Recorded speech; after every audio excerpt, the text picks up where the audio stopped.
किसके कर्मा होते हैं वो, हमारे कर्मा या हमारे एंसेस्टर्स के कर्मा जो भोगने पड़ते हैं। उनके निमित्त, उनके लिए आप दान कर सकते हो। पितृदोष लगता किसको है? ईर्ष्या कर रखी है आपने, कंपैरिजन में खुद को फंसा रखा है आपने, किसी के लिए चाहे वो आपका बच्चा है चाहे भाई है, किसी के लिए बहुत कुछ अच्छा कर दिया और आप उसी के लिए वापस ये हो रहे हो कि यार मैंने इसके लिए बहुत कुछ अच्छा करा है। आपके ऊपर सपोज मानिए पितृदोष है, आपके घर के अंदर जो लड़की आएगी ना उसकी कुंडली में भी पितृदोष होगा। आपके घर में जो बच्चा आएगा ना वो ऑलरेडी उसकी कुंडली में दिखाएगा वो पितृदोष। जब जड़ें हिलाने का टाइम आ जाता है ना तब वो मूल नक्षत्र का बच्चा जन्म लेगा। ये बच्चा बहुत पावरफुल है क्योंकि ये बच्चा पितरों के द्वारा डायरेक्टली एक मैसेज है कि बस अब बहुत हो गया। उन्होंने उनकी कुंडली देखते ही ये पूछा था कि आपको अपने घर में कोई दिखता है क्या। मतलब आपकी कुंडली के जो राहु है ना वो अष्टम में बैठेंगे तो आप ये चीज़ें आपको बहुत जल्दी इनलाइन हो पाएंगी, देख पाएंगे इन चीज़ों को आप।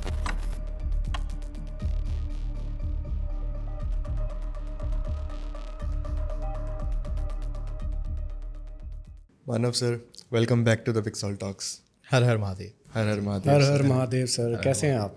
बहुत बढ़िया जी। कैसा लग रहा है सर आपको? दोबारा से बहुत अच्छा। देखिए ऑडियंस ने बुलाया सर आपको जी। उन्होंने इतने कॉल, इतने मैसेजेस, उन्होंने बोला कि हमें थोड़ा सा डीप बात करनी चाहिए। जो हमने एक टॉपिक पिक किया था, आज की डेट में लोगों को बहुत ज़्यादा जानना है उस टॉपिक के बारे में, पितृदोष। ओके। और लोगों ने हमें खुद पर्सनली कॉल करे और उन्होंने कहा कि आप मानव सर को दोबारा बुलाइए और उनसे डीपली बात कीजिए।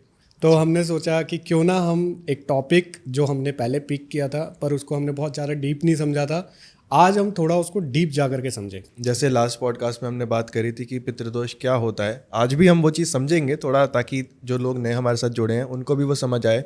और हमने जाना था कि कैसे आप अपनी कुंडली में चेक कर सकते हैं कि आपके कुंडली में पितृदोष है या नहीं, और कैसे क्या इम्पैक्ट्स वो आपकी लाइफ पे डालता है। आज हम कंप्लीटली बात करेंगे पूरा उसके अंदर डीप कि कैसे आप पितृदोष से बच सकते हैं या क्या आप उसके लिए रेमेडीज़ कर सकते हैं, क्या आप उसके लिए जो भी एक्टिविटीज़ होती है वो सारे आज आप हमें समझाएंगे। उपाय समझाएंगे कि क्या उपाय हो सकते हैं पितृदोष से बचने के लिए। ठीक है। क्या होता है पितृदोष, किसको लगता है पितृदोष, और कैसे उससे बचा जा सकता है, कैसे अगर लग गया है तो उसके उपाय क्या हैं। तो बहुत सारे क्वेश्चन है मतलब सर। आप चाहते हैं एक ही पॉडकास्ट के अंदर सबका उद्धार हो जाए। बिल्कुल। जो जो पितृदोष से पीड़ित हैं। बिल्कुल बिल्कुल। और जिन लोगों ने कमेंट्स किए थे उनको भी उनके आंसर मिल जाए। पर कमेंट से याद आया सर, एक कमेंट्स बहुत ही इंटरेस्टिंग सा था, उसको मैं पहले लेना चाहूँगा जी। कि उन्होंने एक क्वेश्चन किया था तो मैं उसको एक पढ़ के बताता हूँ। उनका नाम है राम कृष्ण, नाम है उनका। उन्होंने बोला मरने के बाद अपने अपने कर्म होते हैं, पितृ थोड़ी ना बन जाता है हर कोई। भगवान के पास जाता है, भगवान ने स्वर्ग नर्क बना रखा है।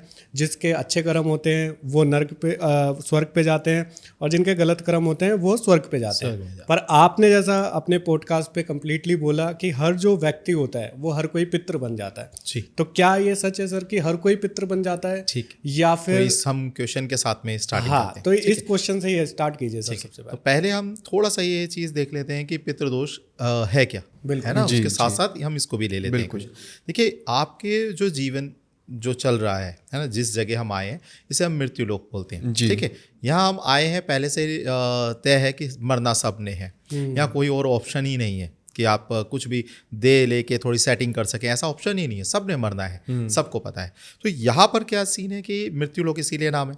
तो यहाँ से जब आप जाएंगे और आप जैसे हमने कहा कि यहाँ से व्यक्ति ने मृत्यु लोक से गया है ना, मरने के बाद या उसकी जब जो अंतिम क्षण आया उसके बाद में जब दूसरा जन्म लेगा उसके बीच का एक पार्ट है पितृलोक।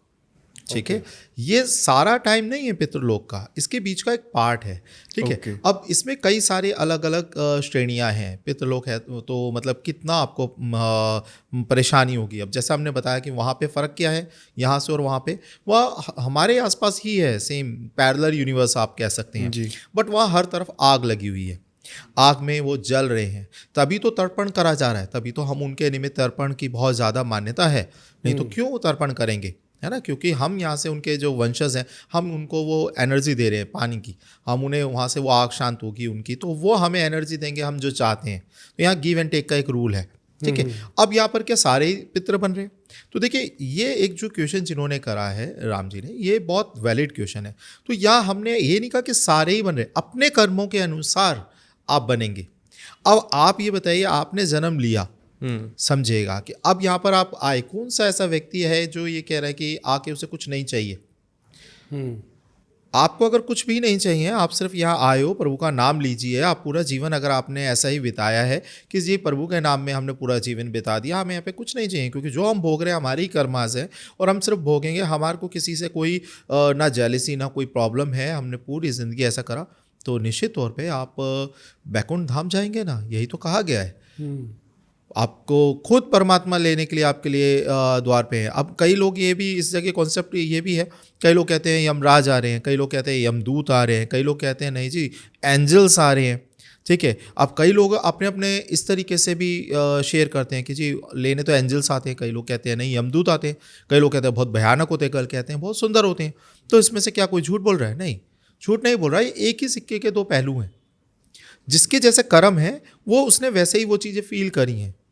और ये बहुत सारे केसेस आप देखेंगे आपके जो क्या नाम है ये न्यूज़ में और चीज़ों में, आप बहुत सारे केसेस देखेंगे जिन्होंने ऐसा अनुभव करा है। तो यहाँ पर बात ये नहीं है कि सब पितृ बनेंगे या नहीं बनेंगे, बात यह है आपके कर्म कैसे हैं, उसके द्वारा आपके नियुक्ति है कि आप कितना वहाँ पे प्रताड़ित होंगे, कितना टाइमिंग आप वहाँ पे रहेंगे, आप कितने ड्यूरेशन में रहेंगे। बस हमने ये कहा कि वहाँ का टाइमलाइन आपके टाइमलाइन से अलग है, जो यहाँ पर टाइमलाइन है। क्योंकि इसका भी समझने की बात यह है कि ये बात बहुत अच्छा एक वर्ड आता है कि भाई जब एक व्यक्ति ने मतलब जो भी इस जन्म से मुक्ति उसने पाई और दूसरी जन्म पे उसने जन्म ले लिया, ठीक है, जगह पर, तो पितृ रहे कहाँ?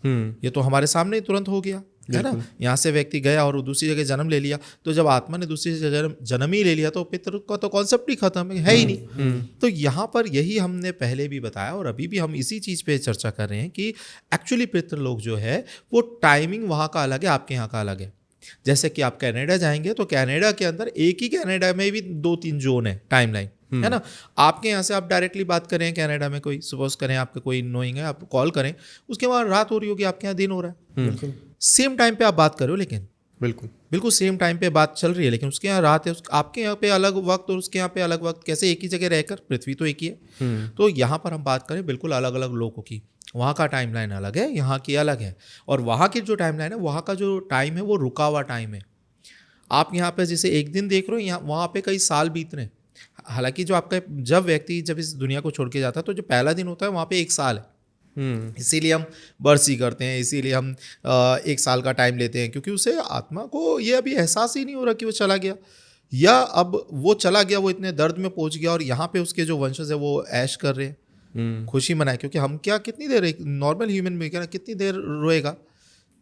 13वीं का वेट करते हैं, 13 दिन के बाद में तो कोई सब भूलने लग जाते हैं। 6 महीने बाद तो वो सब चीज़ें नई नई चीज़ें सोचने लग जाती हैं, नॉर्मल हो जाती हैं चीज़ें, है ना, नॉर्मल आ जाती है। लेकिन उसके लिए नहीं आया जो गया है, वो अभी तक वहीं है। उसका 1 साल आपका एक पहला दिन है। तो इसीलिए जब वो सबसे ज़्यादा कनेक्टिविटी उसकी रहती है हमारे से, इसलिए हम पहले साल तक, क्योंकि वो हमसे सबसे ज़्यादा कनेक्ट है, उसका 1 साल वो बिल्कुल कनेक्ट है हमसे, तो हम उस टाइम पे अवॉइड करते हैं चीज़ें कि हम कुछ भी करना, ठीक है, अच्छी चीज़ें कुछ करना, मतलब फेस्टिवल भी इवन बनाना, किसी के फंक्शन है वो भी सोचते हैं कि नहीं 1 साल बीत जाए उसके बाद करेंगे। तो ये चीज़ें हम इस तरीके से फॉर्मेट पे चलते हैं। बट हाँ, पितृलोक पे अपने कर्मों के अनुसार जाना पड़ता है। और ये जो आपने कहा कि स्वर्ग और नर्क का जैसे कॉन्सेप्ट ही नहीं है क्या फिर, है ना, तो भाई वो पितृ जब बन गया तो वो नर्क ही तो भोग रहा है, यही तो कॉन्सेप्ट है। अब हमने ये नहीं कहा कि पितृ लोक में जाके वहाँ पे ऐश कर रहे हैं, है ना, अरे वो तो बेचारे खुद ही जल रहे हैं। अब जलेगी आत्मा क्यों? वो नर्क के तो भोग रहे हैं, वो भी एक तरीके का, है ना।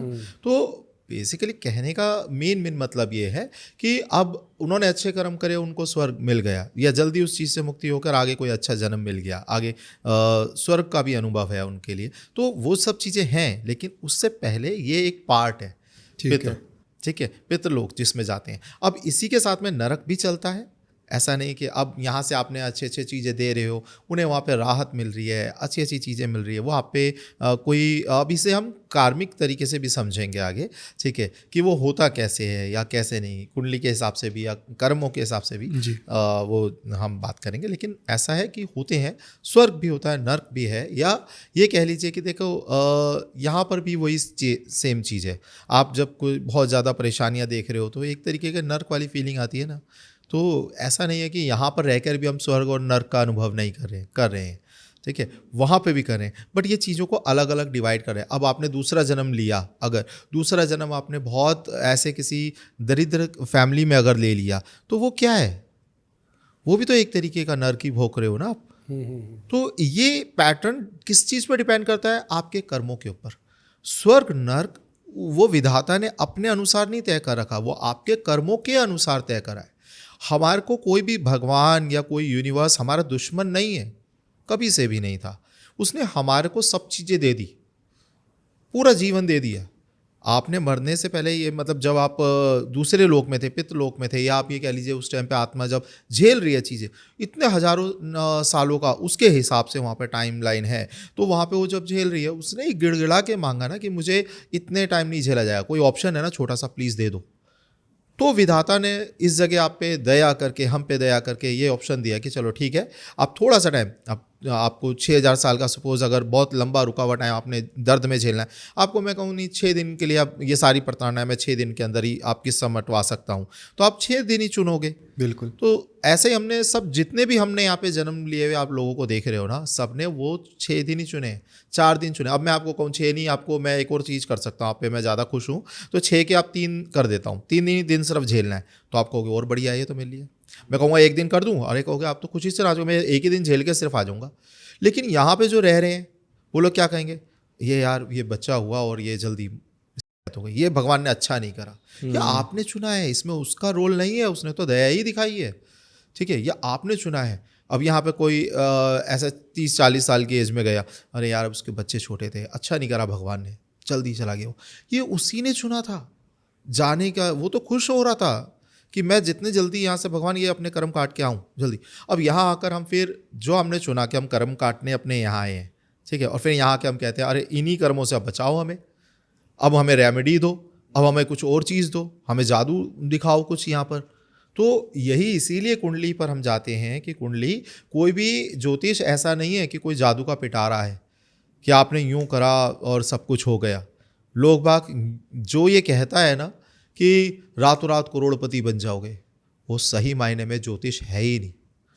ना उनकी वो विद्या एस्ट्रोलॉजी है, ना वो खुद एस्ट्रोलॉजर है, क्योंकि जो अपना ज्योतिष है वो ऐसी कोई भी चीज़ को कमिट नहीं करता, वो आपको रास्ता दिखा सकता है। तो ऐसे ही पितृलोक है कि आप वहाँ पे जाएंगे, वो नियुक्त है, लेकिन वो आपके ऊपर है। आप लो ना, भगवान का नाम लो, अपने कर्म अच्छे बैलेंस करो, ठीक है। आपको अगर दुख भी आ रहा है तो उसका उसमें धन्यवाद करो कि प्रभु आपने मुझे ये दिया, मेरे लिए बहुत मैं इसमें कुछ सीख सकता हूँ, मैं अपने आप के स्टेमिना इसमें चेक कर सकता हूँ कि मैं कितना अंदर, मेरे अंदर क्या क्या छुपे हुए गुण हैं, वो इसी टाइम पे निकल कर आएंगे, ठीक है। अब जितने भी बड़े से बड़े लोग, महान लोगों को देखो, परेशानियों को उन्होंने मौका समझा, है ना। और आज हम जरा सी परेशानी हुई, अरे रेमेडी की तरफ भागते हैं कि कुछ तो बचाओ, कहीं से तो ऐसा कुछ दे दो। तो देखो, समझिए चीज़ों को, पितृ दोष और ये एस्ट्रोलॉजी को आप एक सिंपल वे में समझिए, ठीक है। इसको ये मत समझिए कि नहीं ये तो बहुत अलग ही पैटर्न है, जादू या ऐसा कुछ, या नहीं, बहुत नॉर्मल चीज़ें हैं, आप इसे समझिए और अनलॉक करिए, सब ठीक है। एक्चुअली सर, ये सोशल मीडिया पे जो चीज़ें चलती हैं उस वजह से लोगों का ये एक माइंड सेट बन गया है, बिल्कुल, कि ये बिल्कुल जादू टोना है, कोई रेमेडी मिल जाएगी।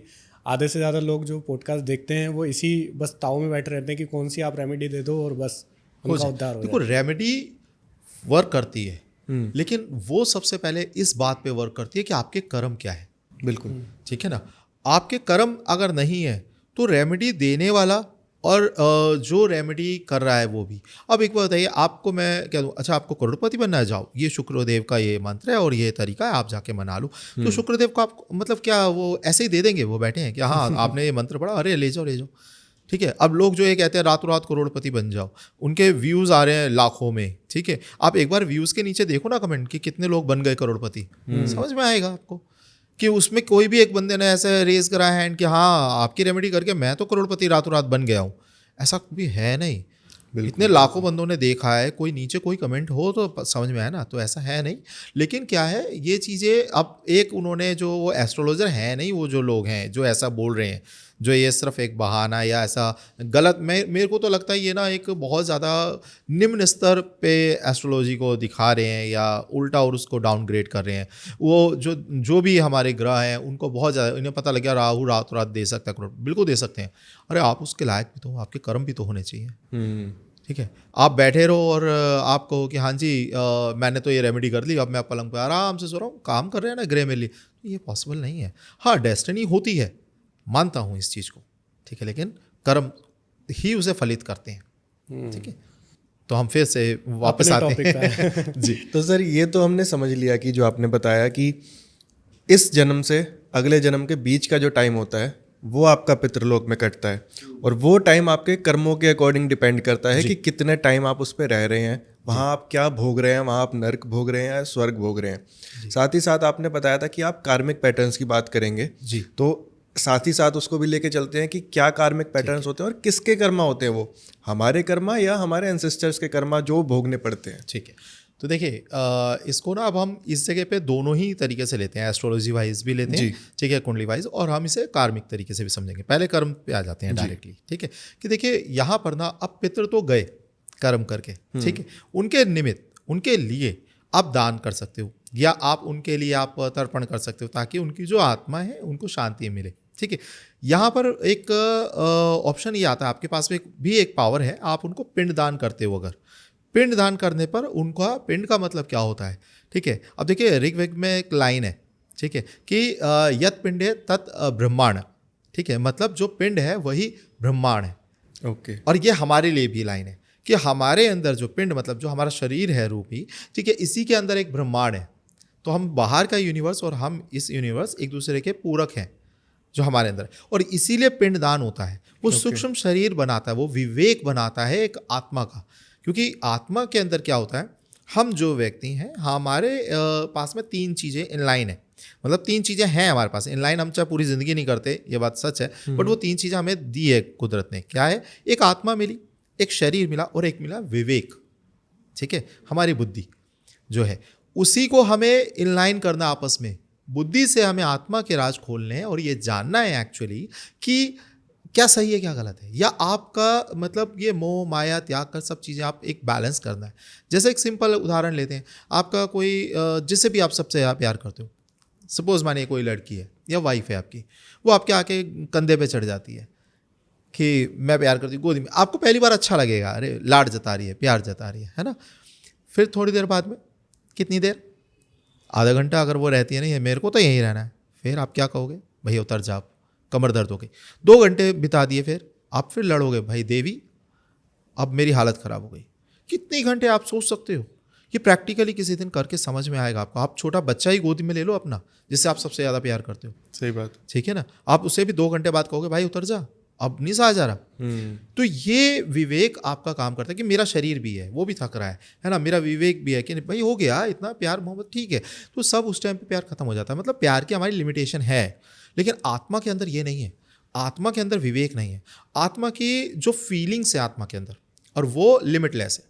मतलब एक आत्मा यदि नफरत कर रही है तो नफरत ही इतने लेवल पे करेगी कि आपके लिए मुश्किल हो जाएगा कि अब तो मैं इसको, ठीक है, हाँ शिद्दत से करेगी। अगर प्यार करेगी तो इतना ज़्यादा करेगी कि अब आपने अगर कोई एक पितृ, इसीलिए पितरों को ज़्यादा कई लोग कहते हैं कि पूजना चाहिए, नहीं चाहिए, है ना। क्वेश्चन है सर, हमारा एक क्वेश्चन, अच्छा ये भी क्वेश्चन है ठीक है, तो चलो ये फिर हम तब लेंगे, ठीक है। फिलहाल हम कर्मों की जैसे बात करें तो यहाँ पर क्या है, जब भी कर्मों के हिसाब से क्या होता है कि आप ना उनके निमित्त वो पिंडदान अगर करते हो ठीक है, अपने पितरों के निमित्त। तो उनका इसीलिए करा जाता है मंत्र के द्वारा सिद्धि करके, और मतलब आप ये कह लीजिए जिसमें एक तरीका है प्रॉपर, अन्न को साथ में लेके एक आटे से लोई बना के एक पिंडदान के रूप में मतलब उसे करा जाता है कि ब्रह्मांड के तरीके से उसे दिया जाता है ताकि उसका विवेक एक्टिवेट हो।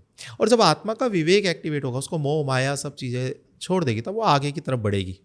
वो भी वहीं स्टक है, वो आगे की तरफ ही नहीं जा रही, क्योंकि या तो नफरत या बहुत प्यार, वो वहीं स्टक है। इसलिए पितर हैं वो आपको ही नहीं छोड़ पा रहे एक्चुअली, क्योंकि वो आपसे या तो इतना प्यार करते हैं या वो गुस्सा आ रहे हैं उन्हें, और अपने कर्मों के अनुसार ये मतलब कह लीजिए कॉम्बिनेशन उनका बना हुआ है कि वो वहीं स्टक है। इसलिए पिंडदान पितरों के निमित्त करा जाता है ताकि उन्हें विवेक आए और वो अपनी आगे की जर्नी पर बढ़ सकें। तो ये तो हो गया हमारा एक जो उनके निमित्त कर रहे हैं। हम भी तो आगे पितर बनेंगे या हम भी जाएंगे, अब हमारे भी तो कुछ ना कुछ हमने चाहते रखी हैं, कुछ और चीज़ें रखी हैं, तो हम इसे कैसे मतलब छुटकारा, मतलब ये जो एक सर्कल है, ये चक्रव्यूह कह लीजिए, इससे कैसे बचें। हमारे खुद के लिए भी तो कर्म कर सकते हैं हम, है ना। तो जब भी मैं हमेशा कहता हूँ कि 3 जनरेशन इस पे मिलकर वर्क कर सकती है, इवन आप खुद भी कर सकते हो। जब भी आप उम्मीदें छोड़ दो अपने बच्चों से, ठीक है, ये एक बहुत बड़ा पैटर्न को ब्रेक करता है। अब आप आज ये सबसे ज़्यादा लोग ये पैटर्न कर रहे हैं यूज़ गलत, ठीक है, कि वो उम्मीद लगा रहे हैं। बच्चा हुआ, अच्छा ये पहले छोटा बच्चा, ये मेरी बातें मानेगा, जो मैं बोलूँगा वो रिपीट करेगा, मेरी बातें मानेगा। उसके बाद थोड़ा बड़ा हुआ, अब ये मेरी सेवा करेगा, फिर और बड़ा हुआ थोड़ा, अब ये मेरे सहारा बनेगा, है ना, अब ये मेरे को डॉक्टर बनेगा, इंजीनियर बनेगा, ये मेरा सहारा बनेगा, ये मुझे कहीं घुमाने लेके जाएगा, ये मुझे कुछ खिलाना है यही खिलाएगा, मुझे कहीं कोई चीज़ चाहिए तो ये दिला देगा मुझे, है ना। तो ये सारी चीज़ें क्या है, आपको इस जगह पे रुकना पड़ेगा, थमना पड़ेगा, समझना पड़ेगा, ठीक है, कि जो ये कर सकता था वो आप भी कर सकते हो आपने। और ये बात भी समझिएगा जरा रुके कि आपके पिता को भी तो सेम यही उम्मीद थी, और उन्हें हमेशा से यही तो शिकायत रही कि जब ये बेटा बड़ा हो गया तो अपनी ज़िंदगी में चला गया, और आपके पास उसके वैलिड आपको लगता है आंसर है। क्यों? कि मैं बड़ा हुआ ना पापा, तो देखो मेरे बच्चे भी बड़े हुए, फिर मेरे को उनकी पढ़ाई करानी थी, मुझे मेडिकल के खर्चे थे, मेरे को बच्चियों की शादी करानी थी, तो मैं इसी चक्कर में लग गया, और मैं कहाँ से खर्चा फिर आपको घुमा पा रहा या ये सब चीज़ कर पा रहा, मैं तो इसी में लग गया। तो क्या आपको लगता है आपका बच्चा नहीं लगेगा? उसके साथ भी तो यही सेम प्रोसेस होने वाला है। बिल्कुल सही है ना। तो ये चीज़ें क्या है, एक दूसरे पे हम इतना ज़्यादा डिपेंडेंसी होते जा रहे हैं, लेकर आ रहे हैं, ये एक बहुत बड़ा रीज़न है। क्योंकि हम वही पिता मरेगा, फिर वो कहेगा मैंने मेरे बच्चों को इतना कुछ दिया था, है ना, और वापस उसने करा नहीं, ये उसके माइंड में रहेगा, और फिर वही लेने के लिए वो कोशिश करता रहेगा कि मैंने तो तेरे साथ इतना दिया, मेरे को दे, और यही वो फंस जाएगा खुद ही कर्मों में। तो सबसे पहले तो हम कर्म ये तोड़ें इस जगह कि अपनी उम्मीदें छोड़ें बच्चों से। हमने उन्हें जन्म दिया है, हमारा कर्तव्य बनता है, ठीक है, उनकी स्टडी कराएं या जो भी चीज़ कराना है आगे कराएं, ठीक है। और आपको अपने लिए भी कर्तव्य बनता है, आपको कुछ खाना है खाइए, आपको कहीं जाना है घूम कर आना है घूमिए, ठीक है। या दूसरा फिर पैटर्न आप समझिए, दोनों चीज़ों में से एक चीज़ चुनिए। अगर आपका दिल करता है घूम कर आना, घूमिए, खाना है खाइए, लेकिन या दूसरा पैटर्न ये चुनिए कि ये सब मोह माया है, मैं यहाँ बैठकर भी शांति ले सकता हूँ, अपने आप को धाइए। क्योंकि जो ये चाहते हैं ना, इनका अंत नहीं है। आपने आज कुछ चाहा, फिर एक गाड़ी, फिर आपको लगेगा अरे इससे थोड़ा और ये एडवांस चीज़ आ गई, नहीं इसमें तो मेरे को अब ये चाहिए, तो इसकी चाहतों का कोई अंत नहीं है। तो ये चीज़ आप या तो ये समझिए, अपने अंदर ही ध्याइए कि ये चीज़, तो आपके ये कार्मिक तरीके से आप पितृदोष का जो चक्र है उसे आप रोक रहे हो, अपने कर्म बैलेंस कर रहे हो। तो ये एक पैटर्न है आपका। अब आते हैं हम कुंडलियों पे, क्योंकि हमने पितरों के निमित्त कर दिया, यहाँ पे कर दिया। अब हम कुंडलियों पे आते हैं कि कुंडली के अंदर देखिए क्या होता है कि सूर्य जो है ये बहुत ज़्यादा, मतलब ये क्या है, ये पितरों को रिप्रेजेंट करता है, पिता को रिप्रेजेंट करता है, ठीक है। और हमारे अगर ये पीड़ित होता है, शनि साथ में है, राहु साथ में है ना, या शनि की दृष्टि आ रही है इस पर, या ये अगर कहीं जैसे 6, 8, 12 के अंदर बैठे हैं, या हमारा जो नवम भाव होता है हमारी कुंडली का, ठीक है, जो 9वां घर होता है कुंडली का, ये हमारा धर्म का होता है घर, ठीक है। ये हमारा घर किस चीज़ का होता है, ये आपके पूर्वजों का, पिता का होता है ये, ठीक है। ये भाग्य का भी घर होता है। तो ये हाउस अगर कहीं इसका लॉर्ड जो है, जो भी इसमें राशि बैठी है 9वें घर के अंदर, उसका जो लॉर्ड है वो अगर कहीं पीड़ित है, तो यानी कि आपका कहीं ना कहीं पितृदोष को दर्शाता है, ठीक है। और ऐसे ही सिर्फ ये नहीं, आपके जैसे कि फर्स्ट हाउस का भी कई बार लॉर्ड है, ये भी दिखाता है कि हाँ आपका पितृदोष में आ रहा है। लॉर्ड है वो पीड़ित है। हाँ, अगर लॉर्ड पीड़ित है या उस घर के अंदर कोई ऐसा ग्रह बैठ गया जो कि जैसे कौन से ग्रह होते हैं सर? जैसे आप शनि ले लीजिए, राहु केतु ले लीजिए, ठीक है, और काफ़ी हद तक मंगल भी इसमें आ जाता है, मैलेफिक में आता है, ठीक है। तो ये सारी चीज़ें ना लेते हैं। हालांकि हम सूर्य को भी क्रूर ग्रह मानते हैं, लेकिन पितरों के निमित्त जब अगर कोई बात हो रही है तो हम उसी को ही देख रहे हैं। अब जैसे कि पिता और पुत्र की बनती नहीं है इसमें, मतलब सूर्य और शनि की बात हम करें तो इन दोनों की बिल्कुल नहीं बनती है, ठीक है। तो यहाँ पे कहीं अगर सूर्य पर दृष्टि आ जाए शनि देव की तो भी ये पितृदोष माना जाता है। अब ग्रहों की दृष्टि भी होती है, ठीक है। हमारे पास में 5 ऐसे ग्रह हैं जिनकी 3-3 दृष्टियाँ हैं। कौन से हैं सर 5? देखिए, इसके अंदर एक शनि देव आते हैं, ठीक है, इसके अंदर एक आते हैं हमारे ये गुरुदेव आते हैं, ठीक है, राहु केतु आते हैं। तो ये हमारे जो एक मंगल देव है, ठीक है, ये हमारे 5 ऐसे ग्रह हैं। वैसे नॉर्मली सबकी एक 7 दृष्टि होती है, 7 एक्सपेक्ट होता है, जहाँ बैठे हैं वहाँ से 7वां घर देखते हैं वो, ठीक है, जहाँ भी बैठे हैं। और इसी के साथ में हमारे मतलब जैसे कि सूर्य देव हो गए तो ये सिर्फ 7th हाउस ही देखते हैं। जो चंद्र हैं वो सिर्फ अपने से 7th हाउस ही देखते हैं। बाकी के जो हमारे आप ये कहें कि इनके पास में 5 ग्रहों को ये दृष्टियाँ मिली हैं बाकी की, ठीक है, कि ये अपना मतलब 2-2 एक्स्ट्रा दृष्टि मिली है। अब जैसे शनिदेव की है, जहाँ बैठेंगे वहाँ से तीसरे घर में देखेंगे, जहाँ बैठेंगे वहाँ से 7वें में देखेंगे, 7वां कॉमन है सबके लिए है, और जहाँ बैठे हैं वहाँ से 10वें घर पे भी दृष्टि जाएगी। अच्छा, 3 ठीक है, 3 दृष्टियाँ इनकी। तो ये 4 जगह पर देख रहे हैं। ऐसे ही राहु केतु सिर्फ मिला के, ठीक है, ये पूरे मतलब 12 घर में से 8 घरों को तो यही कंट्रोल कर रहे हैं।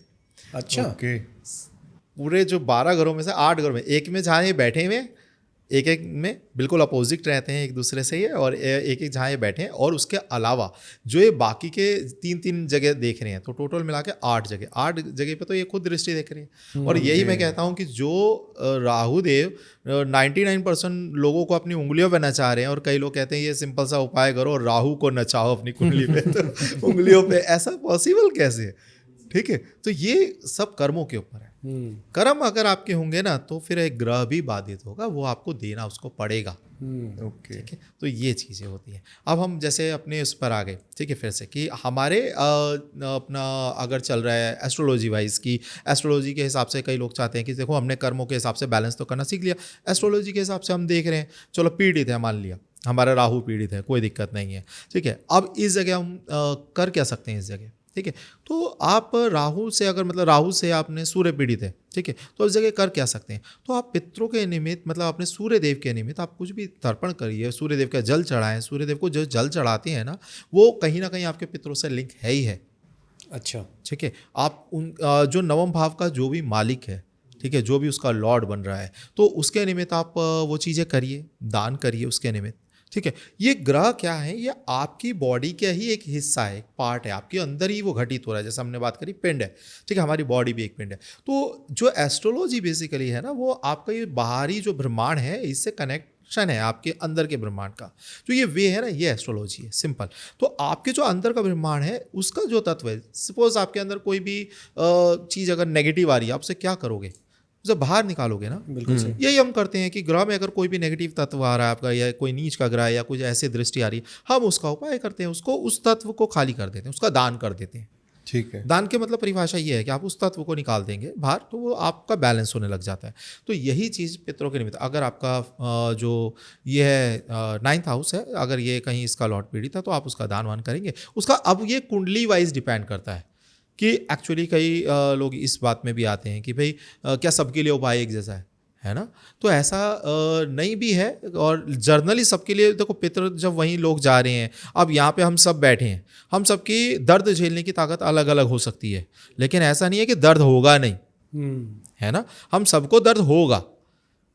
तो आपको अगर कोई अब सबके लिए कोल्ड है, तो आप हम 3 बैठे हैं, तीनों के लिए कोल्ड किसके लिए अच्छा है बताइए?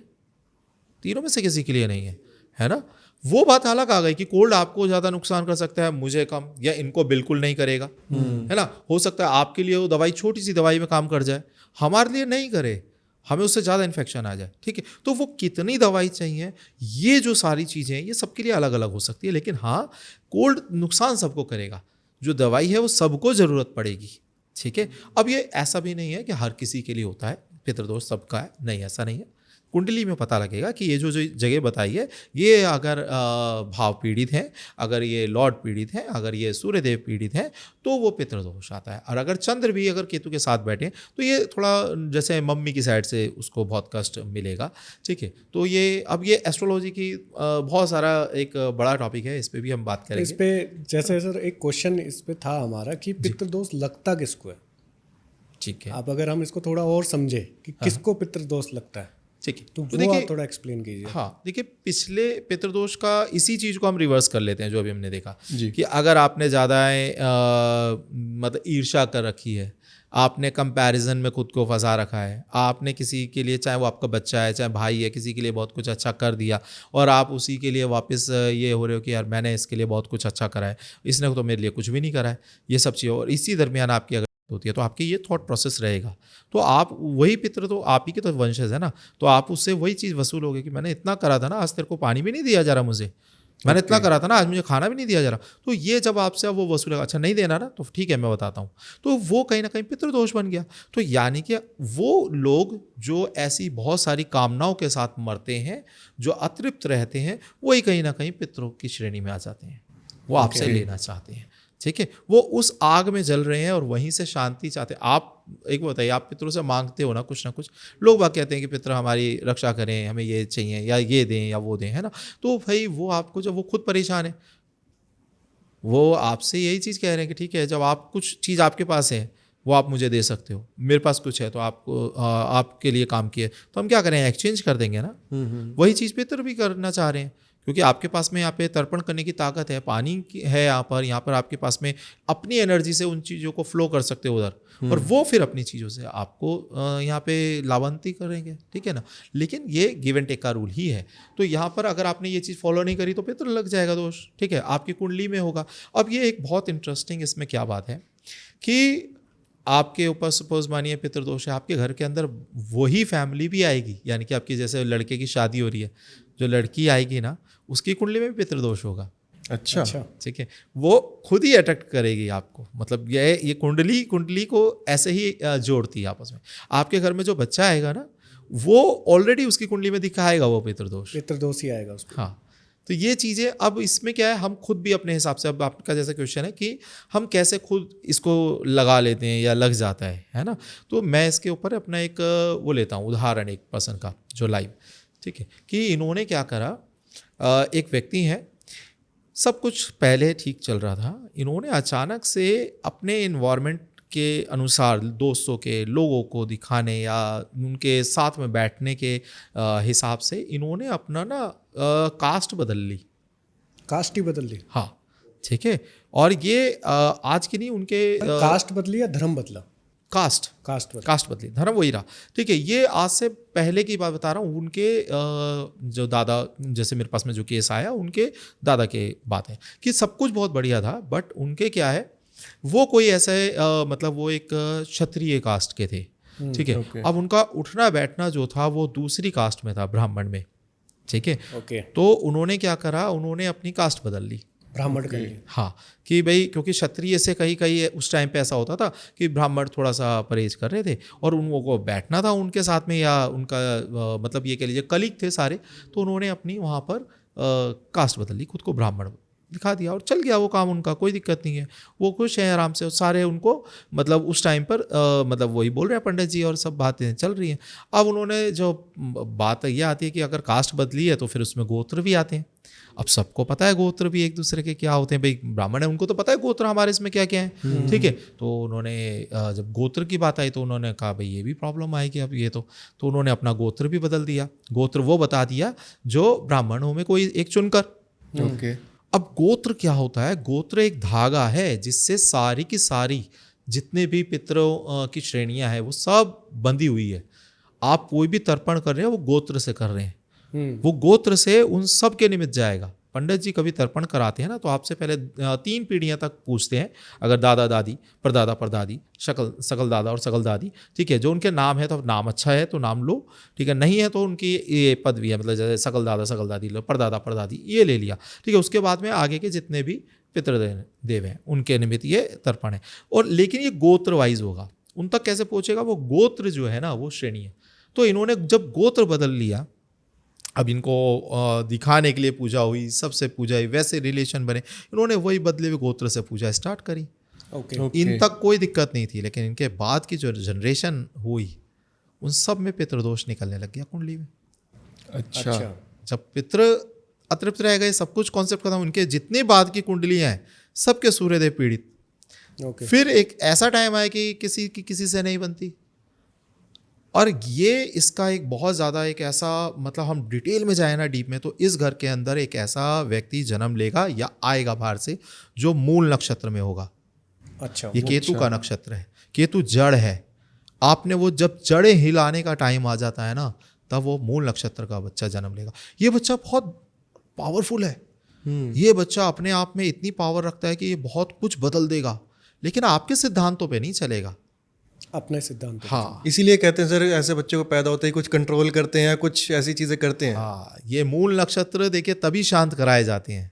ओके। कोई और नक्षत्र शांत कराए ना कराए, ये हमारे सनातन में है कि मूल अगर नक्षत्र है तो पहले शांत कराओ। ओके। ठीक है ना, वो उसका रीज़न ही है, क्योंकि ये बच्चा पितरों के द्वारा डायरेक्टली एक मैसेज है कि बस अब बहुत हो गया। और यही बच्चा आपको ऐसे नाको चने चबवा देगा, जितने भी आपके व्यूअर हैं सारे इस बात से लिंक कर लेंगे।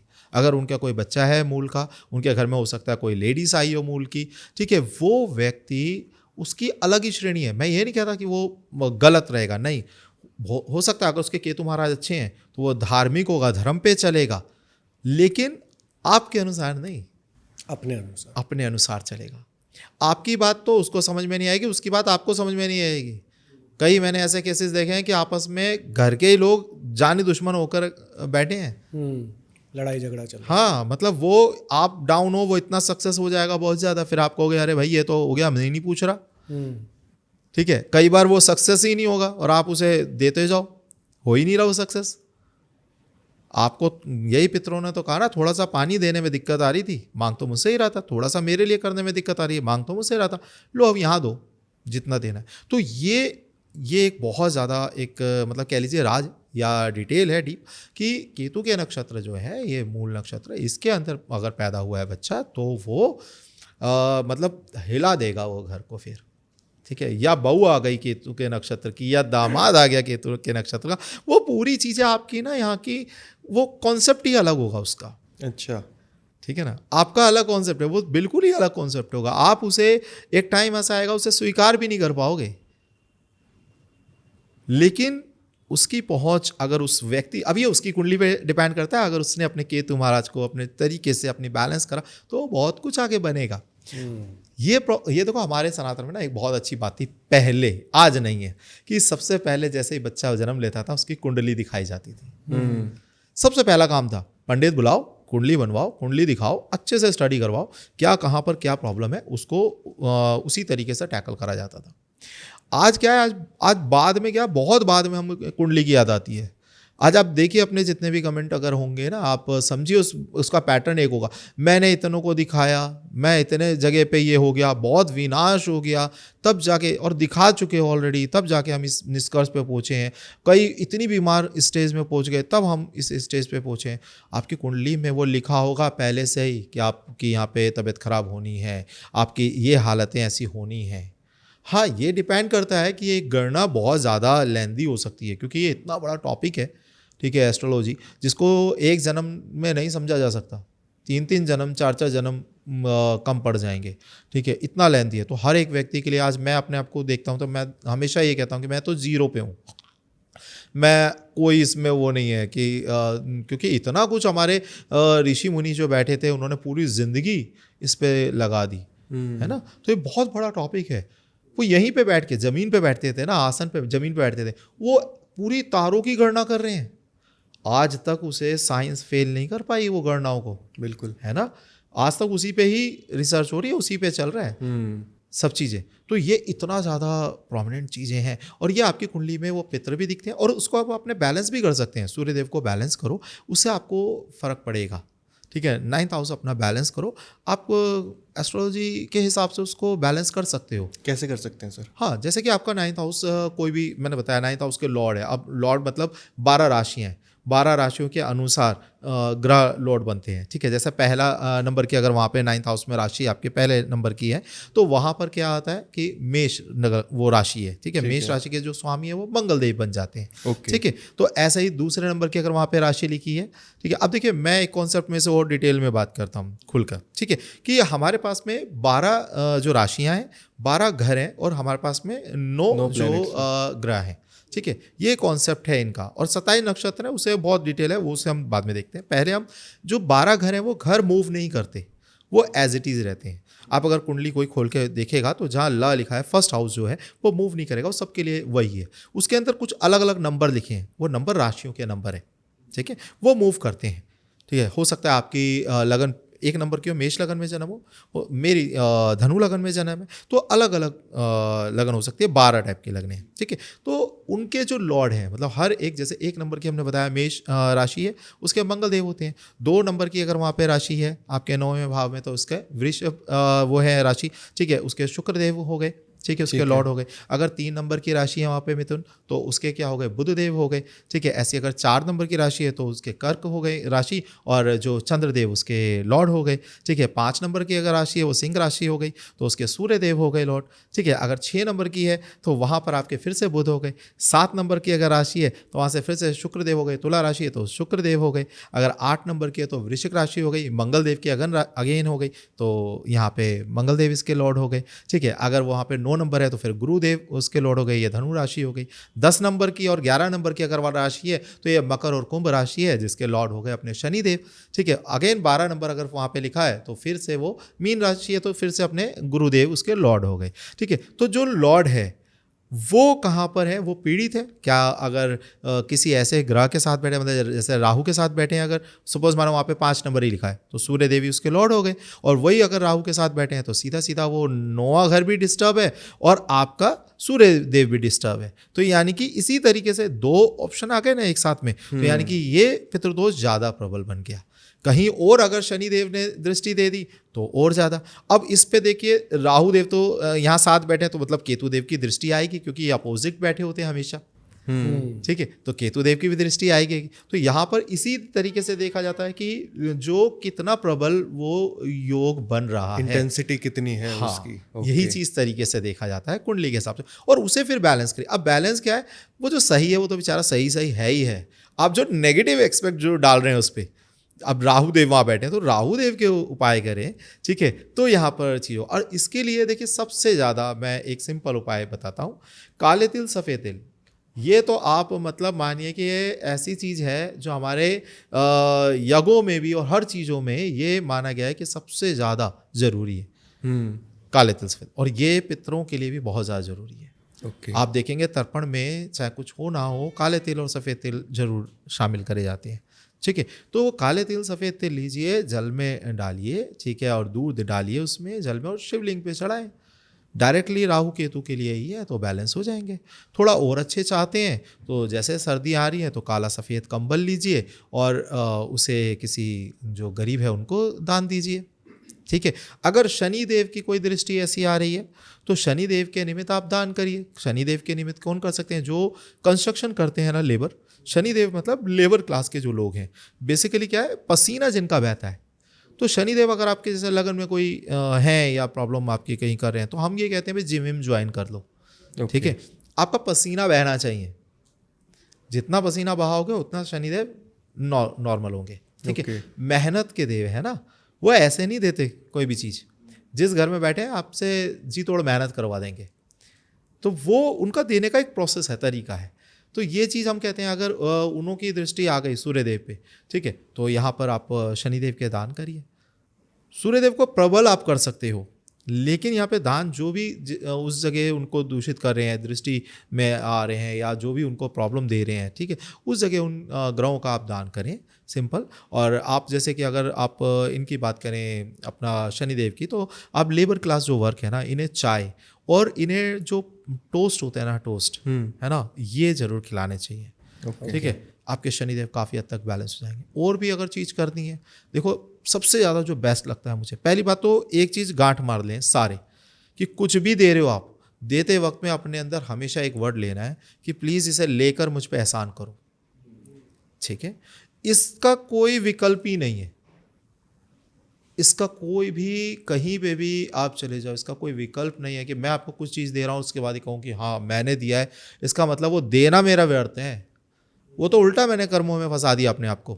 तो वो नहीं करना है, आपको देना है, दे के प्लीज़ अपने मन में। किसी को कई बार होता है कोई ऐसे मांग रहा है, अगर भीख मांग रहा है, उसको तो हम कहेंगे नहीं बाबा लेकर एहसान करो, है ना, तो अपने मन में बोलो ना, आपके भाव होने चाहिए, है ना, तो वो भाव से आप दीजिए कि ये आपका ही था, जस्ट मेरे पास में रखा हुआ था धरोहर, आप लीजिए और एहसान करें मुझ पे लेकर ही। तो ये आपको कहीं ना कहीं कर्मों से मुक्त करेगा और वो भी जो चीज़ें हैं उनको बैलेंस करेगा। अब इसी जगह सबसे पावरफुल चीज़ क्या है, हम उस पर आते हैं डायरेक्टली, ठीक है। एक रेमेडी ले लीजिए जो सबसे ज़्यादा मुझे लगता पावरफुल है। आप इसमें पकड़िए किसको, चींटियों को, ठीक है, शनिदेव के लिए। आप घर में जैसे पहले के टाइम पे बनाते थे ना, थोड़ा सा आटा लिया, थोड़ा सा उसमें चीनी डाली, है ना, और उसे घर के बाहर लेके गए। अब बाहर जाके आपने ढूंढा या देखा चींटियाँ कहाँ हैं, फिर वहाँ पे उसे दिया। ऐसे ही आपको करना है, सिंपल। आप घर के अंदर वो आटा थोड़ा सा उसे भूनिए, है ना, और उसके अंदर आप चीनी मिलाए, शक्कर मिलाए और उसे अपने घर से बाहर लेके जाएं, ठीक है। अब बाहर लेके जाएं घर के, जो आपका जैसे कई लोगों का ग्राउंड भी घर के अंदर ही होता है, मतलब पार्क एरिया भी हो, तो उस पार्क एरिया को भी बाहर जाना है, उससे उस पार्क एरिया में नहीं देना है, ठीक है। उससे भी बाहर जाएं, बाहर जाकर आप जहाँ ग्रीनरी है, जहाँ ज़मीन, वहाँ पे जाकर आप ये चींटियों को दीजिए। अगर वहाँ नहीं है तो आप उन्हें याद कर सकते हैं कि आए प्लीज़ अपना भाग स्वीकार करें और हम पे एहसान करें, आप चींटियों को खिलाएं। अब देखिए इतनी सी बात में कितनी रेमेडी हुई है, पता है आपको? आपने घर से जब ये शनिदेव के निमित्त कोई चीज़ बाहर निकाली तो आपने अपने जो घर के अंदर जो उनके नेगेटिव आपके ऊपर प्रभाव है वो घर से बाहर लेके गए, ओके, ठीक है। दूसरा, जब आपने बाहर गए घर के और आपने क्या देखा, ग्रीनरी एरिया से जुड़े, देखा, निहारा ग्रीनरी एरिया को, यानी कि ग्रीनरी से रिप्रेजेंट होते हैं बुध देव, ठीक है। आपके वो बुध बैलेंस हुए। आजकल हम ना जमीन से नहीं जुड़ रहे, हम ऐसी लेवल पर आ गए हैं अपनी लाइफ में, इतना ऐसा हमारी चीज़ें बन गई कि हम ज़मीन से जुड़ते ही नहीं है। आप जब ज़मीन को इस बहाने, चींटियों के बहाने जब देखोगे, ढूंढ रहे हो उन्हें, ज़मीन को देख रहे हो, जुड़ रहे हो, तो आप मंगल से जुड़ रहे हो, ठीक है। उसके बाद आप जब ये चींटियों को खिला रहे हो, ठीक है, तो चींटियों से हमारा कर्मों का फेयर होता है, मतलब कर्मों का बंधन है, वो शनिदेव की वजह से, शनिदेव उससे खुश हो रहे हैं कि आप चींटियों को खिला रहे हैं, ठीक है। अब आपके सपोज 1000 लोगों को देना था, तो चींटियों के वहीं पे वो आत्मा तो आत्मा ही है ना, आप 1000 आदमियों को देते आप कर्जा अपना वापस, तो वो आपके लिए बड़ी दिक्कत आती। आपने चींटियों के रूप में आपने दे दिया कि प्लीज़ इसे स्वीकार लो, वो वहीं पे आपके कर्म खत्म हो रहे हैं। अब इसके बाद एक और 2 चीज़ें इसमें और भी है छुपी हुई। आप जब उन्हें दे रहे हो सिर्फ और उनसे कुछ नहीं मांग रहे हो, तो बिना मांगे देने की जो कला है ये 2 लोगों में होती है, एक पिता में और एक गुरु में। तो इस जगह जब आप उनको दे रहे हो, कुछ खिला रहे हो और बोल रहे हो सिर्फ इसे ही ले लो, मुझ पर एहसान कर लो, ठीक है, जब आप बिना कुछ उनसे डिमांड रखे दे रहे हो, तो आप यहाँ पर अपने गुरुदेव भी ठीक कर रहे हो और आप अपने सूर्यदेव भी ठीक कर रहे हो। तो ये एक ही रेमेडी में इतनी सारी चीज़ें आ जाती हैं, और ये करिए। उसके अलावा आप अगर डॉग्स को फीड करते हैं, ठीक है, उन्हें खिलाते हैं और दूध मिलाते हैं अगर उन्हें, और चीज़ें अगर मतलब उनको ध्यान रखते हैं थोड़ा, तो आपके राहु केतु भी बैलेंस होते हैं। अगर आप जो चिड़ियाँ होती हैं ना, इनको आप बाजरा खिला रहे हैं, हरी मूंग की दाल है वो खिला रहे हैं, तो आपके बुध देव ठीक हो जाते हैं, ठीक है। तो आप अगर रोटी खिला रहे हैं गाय को, तो आपके शुक्र देव तो ठीक हो ही रहे हैं, उसके साथ साथ आपके इतने सारे उनमें देवी देवता हैं सारे, अच्छा, वो भी ठीक हो रहे हैं, 33 कोटि देवी देवता वो भी ठीक हो रहे हैं। तो यहाँ पर बहुत सारी चीज़ें ऐसी हैं, ठीक है, जो कि आप सिर्फ इतनी सी चीज़ें सिंपल करके काफ़ी चीज़ें ठीक करें। और ये अगर आप इनसे कुछ नहीं मांग रहे ना, तो समझ लो यही आपके उद्धार का कारण बन रहे हैं। मत मांगो किसी से, वो खुद दे देंगे। आप शायद मांगोगे तो कम मांगोगे, वो जो देंगे तो ज़्यादा देंगे, ठीक है। तो आप इस तरीके से करो, ये पितरों के निमित्त बहुत अच्छा कर्म रहेगा। पर सर जैसे अभी हम लोग बात कर रहे थे तो उसमें एक क्वेश्चन उठा था, और हमने अभी कुछ टाइम पहले ये सुना भी था कि पितरों को छेड़ना नहीं चाहिए, उनको पूजना नहीं चाहिए, उनको बार बार याद नहीं करना चाहिए। और ये मैंने सुना था, अब पता नहीं मैं कितना सही हूँ कितना गलत हूँ, वो चीज़ आप क्लियर करेंगे। तो क्या सर इसमें क्या मिथ है और क्या फैक्ट है कि ये सच्चाई है कि हमें अपने पितरों को बार बार याद नहीं करना चाहिए, या फिर ये है कि हमें, जैसा आप बता रहे हैं, लास्ट टाइम भी आपने बताया था कि हमें उनका ध्यान रखना चाहिए और उनके लिए जो भी हम लोग अपनी तरफ से उनको दे सकते हैं वो उनको देना चाहिए। ठीक।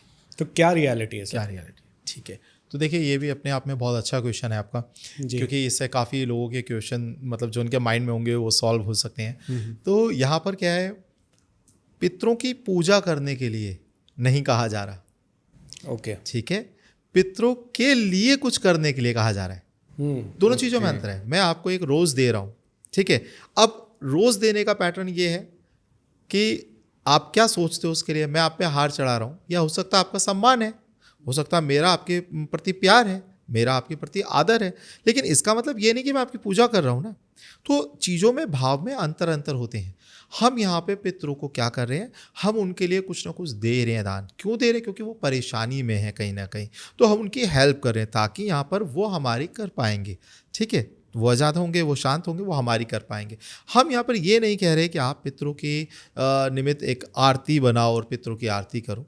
ठीक है, हम ये चीज़ें एक ये नहीं कह रहे। अब आरती का भी कॉन्सेप्ट अलग है, उस डिटेल में हम कभी बाद में जाएंगे, बट फिलहाल क्या है, हम उन्हें ये नहीं कह रहे कि आप उनकी पूजा करो। हम ये कह रहे हैं उनके निमित्त दान करिए, उनके लिए आप करिए, उनके लिए परमात्मा से मांगिए कि हे परमपिता परमेश्वर, जो भी इनके कर्म रह गए हो, जो भी इनके कर्म अगर ऐसे हैं जो प्रॉब्लम इन्हें दे रहे हैं, प्लीज़ इन्हें माफ़ करो, ओके, इनकी गति करो, इनकी मुक्ति करो। ठीक है, तो हम उनके लिए मांग रहे हैं। उनसे हमारा हक है कि हाँ, जब वो शांत है तो हमारा गिव एंड टेक का रूल है। ठीक है भाई, हमारी केयर करो, या जो भी चीज़ कृपा दृष्टि बनाओ हम पे। ठीक है, बड़े हैं, ठीक है। अब बड़ों से आप आशीर्वाद भी तो लेते हैं ना, तो आशीर्वाद का मतलब क्या है? आपके अगर कोई बड़े हैं, ठीक है, आप अगर आशीर्वाद ले रहे हो उनसे, तो उन्होंने आपके सर पे हाथ रख दिया, आप कहोगे यार ये क्या दे दिया, मुझे कुछ पैसे ही दे देते, है ना? ऐसा तो नहीं। आप आशीर्वाद दे रहे हो, तो आप इस आशीर्वाद का मतलब क्या है? यानी कि कोई वैल्यू होती है ना आशीर्वाद जैसी चीज़। जी। वो अपनी एनर्जी दे रहे हैं आपको, पॉजिटिव। ठीक है, उसकी सबसे ज़्यादा वैल्यू है, और वही तो हम पितरों से मांग रहे हैं। ठीक है, कि वो अपनी जो एनर्जी है, जो वैल्यूएबल है, वो आप देंगे, लेकिन वो तब देंगे जब वो खुद शांत होंगे। सिंपल। तो यहाँ पर हम बात ये नहीं कह रहे कि पितरों की हम पूजा करेंगे, हम पितरों को कोई ऐसा उनको बैठ के उनका वो चीज़ करें। अगर उनके कोई मंत्र जाप हैं, वो भी इसी बात को निर्भर करते हैं, इसी बात पे कि भाई उनके लिए वो शांति से चीज़ें पहुँचे, उनको वो भाव मिल सके। आप तर्पण कर रहे हो तो यही भगवान से मांगा जाता है कि ये पितरों के निमित्त है, ये उन तक पहुँच पाए, उनको दे पाए। ठीक है, तो आप देवी देवताओं की पूजा कर रहे हो ना, वो कर सकते हैं ना, आप घर में रख रहे हैं, कुल देवी की पूजा कर रहे हैं आप, लेकिन पितरों के लिए आप क्या करें? पितरों को आप दे रहे हैं और उनसे भी आप ले रहे हैं। तो यहाँ पे एक गिव एंड टेक का रूल है। तो इसके अंदर उनके निमित्त अगर आप कोई ऐसी पूजा भी है, आप समझिए पूजा क्या, उनके मतलब क्या है। ठीक है, आप पितृ शांति के लिए पूजा होती है ना, पितरों के लिए तर्पण पितरों के निमित्त हो रहा है। तो इस चीज़ को कॉन्सेप्ट बहुत डिटेल में हम जा रहे हैं ये अब, कि इसको आधे अधूरे में कह दिया गया और छोड़ दिया गया, तो ऐसा लगता है कि हाँ पितरों की पूजा हो रही है। ठीक है, लेकिन पितरों के निमित्त पूजा हो रही है, तो यहाँ पे अंतर है थोड़ा। तो इसीलिए मना करते हैं कि मंदिर में फोटो नहीं लगानी चाहिए। हाँ, उनके लिए अलग स्थान है, मंदिर में फोटो पितरों के लिए नहीं होने चाहिए। उनके लिए आपके घर के अंदर साउथ वेस्ट एरिया है। ठीक है, साउथ वेस्ट एरिया जो है, हमारे जो घर के अंदर जो 45 देव होते हैं ना, ठीक है, जो वास्तु के अंदर होते हैं, तो वो उसमें एक पितृ भी होते हैं जिनका एरिया होता है साउथ वेस्ट एरिया। ठीक है, तो ऐसे तो वो भी हमारे घर के अंदर ही है, ठीक है, एरिया, लेकिन उनको स्थान बाहर का दिया गया। तो यहाँ पर ये कॉन्सेप्ट है, हम उन्हें जो बाहर के स्थान पे रख के और उनकी वहाँ पे वहीं पे पूजा, मतलब वो दिखता है पूजा, लेकिन हम उनके निमित्त कुछ ऐसा गिव एंड टेक का एक प्रोसेस है, उसको कर रहे हैं। हाँ, लास्ट पॉडकास्ट पे भी हमने इसके बारे में बात की। जी जी बिल्कुल। और अगर किसी ने नहीं देखा तो प्लीज़ वो पहले आप देख लीजिए, फिर उसके बाद आगे का देख सकते हैं। जी। पर सर इसमें एक क्वेश्चन है कि जैसे आपने स्टार्टिंग में बताया था कि 2-3 चीज़ें होती हैं, जैसे पितृ का जो हमारा एक स्थान है, उसके बाद उसी में ही हम लोग अपना स्वर्ग भी साथ में ही बिता रहे हैं और वहीं पे नर्क भी बिता रहे हैं अपने कर्मों के हिसाब से। अब किसी ने अच्छे कर्म किए, वो स्वर्ग पे गए, और उनको अब जैसे आत्मा है, जैसे मैंने सुना है, मैं उसमें भी गलत हो सकता हूँ, कि आत्मा फिर दोबारा किसी दूसरे शरीर में चली जाती है, तो पितृ कहाँ बचे सर? यही चीज़ हम बात कर रहे हैं कि वो टाइमलाइन उनकी अलग है। आप यहाँ पे कितनी ज़िंदगी जी सकते हैं आपके अनुसार? 60, 70, 80 साल, है ना? वहाँ पे हज़ारों साल की वो है। ठीक है, उनके यहाँ का टाइम रुका हुआ है, आपके यहाँ का टाइम अलग है। तो इसका मतलब है कि कोई अगर कर गया तो वो इस जन्म में आएगा या नहीं आएगा? इस जन्म में आपके यहाँ से टाइमिंग देखिए, जैसे कि इसको ना पितरों से ज़्यादा लोग रिलेट नहीं कर पाएंगे, तो ब्रह्मा जी का जो दिन है एक, वो हमारे यहाँ पे कितने युग है ना, जितने भी हमारे यहाँ पे युग है ना, ये सब उनका एक दिन है। अच्छा, ठीक है, जितना हमारे यहाँ कल युग गया, सतयुग हो गया, द्वापर हो गया, है ना, जितना भी हमारे ये युग आ गए, ठीक है, त्रेता हो गया, ये चारों युग का उनका एक ही दिन है। ओके। तो मतलब सर इसके अनुसार तो फिर एक आत्मा अगर चली गई वहाँ पे, तो वो आ ही नहीं पाएगी। यही तो कॉन्सेप्ट है, वो आती भी है, उसके वहाँ पे वो उसका टाइमलाइन अलग अनुसार चल रहा है, हमारा अलग चल रहा है, वो वहाँ पे गई उसके अनुसार, बट हमारे अनुसार वो टाइमलाइन अलग चल रहा है। जैसे कि आपने अगर फॉरेन में बात करी तो उनके अनुसार अलग टाइम है, हमारे अलग है। ऐसे ही ब्रह्मा का जो एक दिन है वो यहाँ पे सब कुछ हो गया खत्म। इसमें जैसे मेरा क्वेश्चन ये है कि जैसे लेट सपोज कि हमने अपने पितृ के बारे में बहुत अच्छे से उनकी पूजा पाठ करी, अच्छा रहा, उनको मुक्ति भी मिल गई उसके बाद, ठीक है, वो चले गए अपना जो भी उनका पितृलोक था वहाँ से वो चले गए, तो उसके बाद वो यहाँ जन्म लेंगे या नहीं लेंगे? वो यहाँ पे जन्म लेंगे क्या, उनको अच्छी उनके कर्मों के अनुसार उन्हें जन्म भी मिलेगा। ओके। और अगर कहीं आपसे उनका कुछ लेन देन ऐसा रह गया भी, तो आप ही के घर में मिलेगा। अच्छा, ठीक है, ज़्यादा ही रह गया अगर कोई उनके, बिल्कुल ये है कि भैया इस बच्चे ने तो हमारी ज़िंदगी बर्बाद कर दी, तो आप ही के बच्चे बन के जन्म लेंगे। ओके, ठीक है, तो ये कॉन्सेप्ट पूरा क्लियर है कि वो आएंगे आपके पास, अगर वो आपसे लिंक है, अगर उनको मुक्ति का मतलब ये है कि वो आपसे जो उनका पैटर्न था वो ब्रेक हो गया है, तो अब उनके कर्मों के अनुसार, अगर अभी उनके कर्म से मुक्ति उन्हें नहीं मिली है, सिर्फ आपने अपने बीच में जो उनके बीच में जो एक लिंक था उससे आपने कट कर दिया। ठीक है, कि आप उन्हें ये लगता था कि भाई जो कहीं ना कहीं उनके आपसे कुछ लेना है, आपने वो दे दिया उन्हें ना, तो उनके निमित्त वो मैटर खत्म हो गया। बट अब उनके खुद के भी कर्म होंगे, हो सकता है उन्होंने किसी और के साथ में कुछ गलत करा हो। ठीक है, आपने यहाँ पर जो चीज़ करी वो किस लिए करी है, आपने यहाँ से वो जो उन्होंने चाहते थे, जो आगे नहीं जा पा रहे थे, आप जैसे पिंडदान कर रहे हो, पिंडदान क्यों कर रहे हो, ताकि उनका वो सूक्ष्म शरीर बने और वो अपनी आगे की यात्रा पे जा सकें। वो ये चीज़ जो आपसे मोह में फंसे हैं ना, वो इससे निकल पाएँ, अगर प्यार बहुत है, या नफरत में फंसे हैं तो इससे निकल पाएँ, उनका विवेक बने। लेकिन विवेक बनने का मतलब ये नहीं है कि उन्होंने जो बुरे कर्म करे थे उसका फल नहीं मिले, वो अगले जन्म में जा, मतलब अगला फिर आएंगे। हाँ, वो फिर आएंगे, मतलब अब वो बंधे हुए नहीं आपसे। अब वो हो सकता है किसी और ऐसे घर में जन्म ले जहाँ पे बहुत दरिद्रता है, या वो अपने कर्मों के अनुसार जन्म ले, अगर अच्छे कर्म है तो बहुत अच्छी जगह जन्म ले, और अगर वो बंधे हुए हैं तो वो हमारे यहाँ पे ही। हाँ, अगर वो कहीं ना कहीं रह गया, ठीक तो है, गोत्र इसीलिए कहते हैं कि गोत्र को पूजना चाहिए, ऐसा। हाँ, इसीलिए गोत्रों के द्वारा आप अपनी चीज़ें देते हो, तर्पण करते हो, चीज़ें जो उन तक पूरी श्रेणी में जाता है। ओके, तो सर अभी इतनी सारी चीज़ें डिस्कस करके ना, रियल लाइफ एक्सपीरियंस में से मेरा एक क्वेश्चन है, ठीक है, क्योंकि हम इतने सारे एस्ट्रोलॉजर्स के साथ रहते हैं, हमारे नोन भी हैं जो उनसे कंसल्ट करते हैं। तो एक बार मैं बैठा हुआ था किसी के साथ, तो कोई कंसल्ट कर रहा था उनसे मेरे नोन में, तो उन्होंने भी पितृदोष की बात करी थी, पर उन्होंने उनकी कुंडली देखते ही ये पूछा था कि आपको अपने घर में कोई दिखता है क्या। ठीक है, तो ऐसा कुछ पैरानॉर्मल वे में भी जाता है क्या पितृदोष, कि आपको घर में प्रेजेंस किसी की दिखती है, फील होती है? देखिए, दो चीज़ें यहाँ पर हैं। ठीक है, मैं फिर इसको दो क्या बल्कि कई चीज़ें इसके कॉम्बिनेशन बैठता है जी। आपकी कुंडली के अंदर जब भी कोई राहु, मतलब आपकी कुंडली के जो राहु है ना, वो अष्टम में बैठेंगे, तो आप ये चीज़ें आपको बहुत जल्दी इनलाइन हो पाएंगी, देख पाएंगे इन चीज़ों को आप। ठीक है, तो आपको जैसे किसी की नज़र लग रही है, ठीक है, बहुत ज़्यादा, किसी पे जल्दी काला जादू हो जाता है, किसी पे जल्दी नज़र लग जाती है, तो ये कुंडली के भी अंदर पता लगती है चीज़ें। ठीक है, अगर राहु कहीं पे पीड़ित है, राहु अगर ऐसे नीच की ओर रखे हैं, मतलब राहु कहीं ऐसे जगह घर में बैठे हैं, आप पीड़ित के तो नहीं कहेंगे, लेकिन जैसे अष्टम में बैठ गए, ठीक है, 6, 8, 12 बैठ गए, तो ये कहीं ना कहीं इस श्रेणी में भी आ जाते हैं कि आपके ऊपर जल्दी वो चीज़ें हावी हो सकती हैं, दिखाई दे सकती हैं आपको।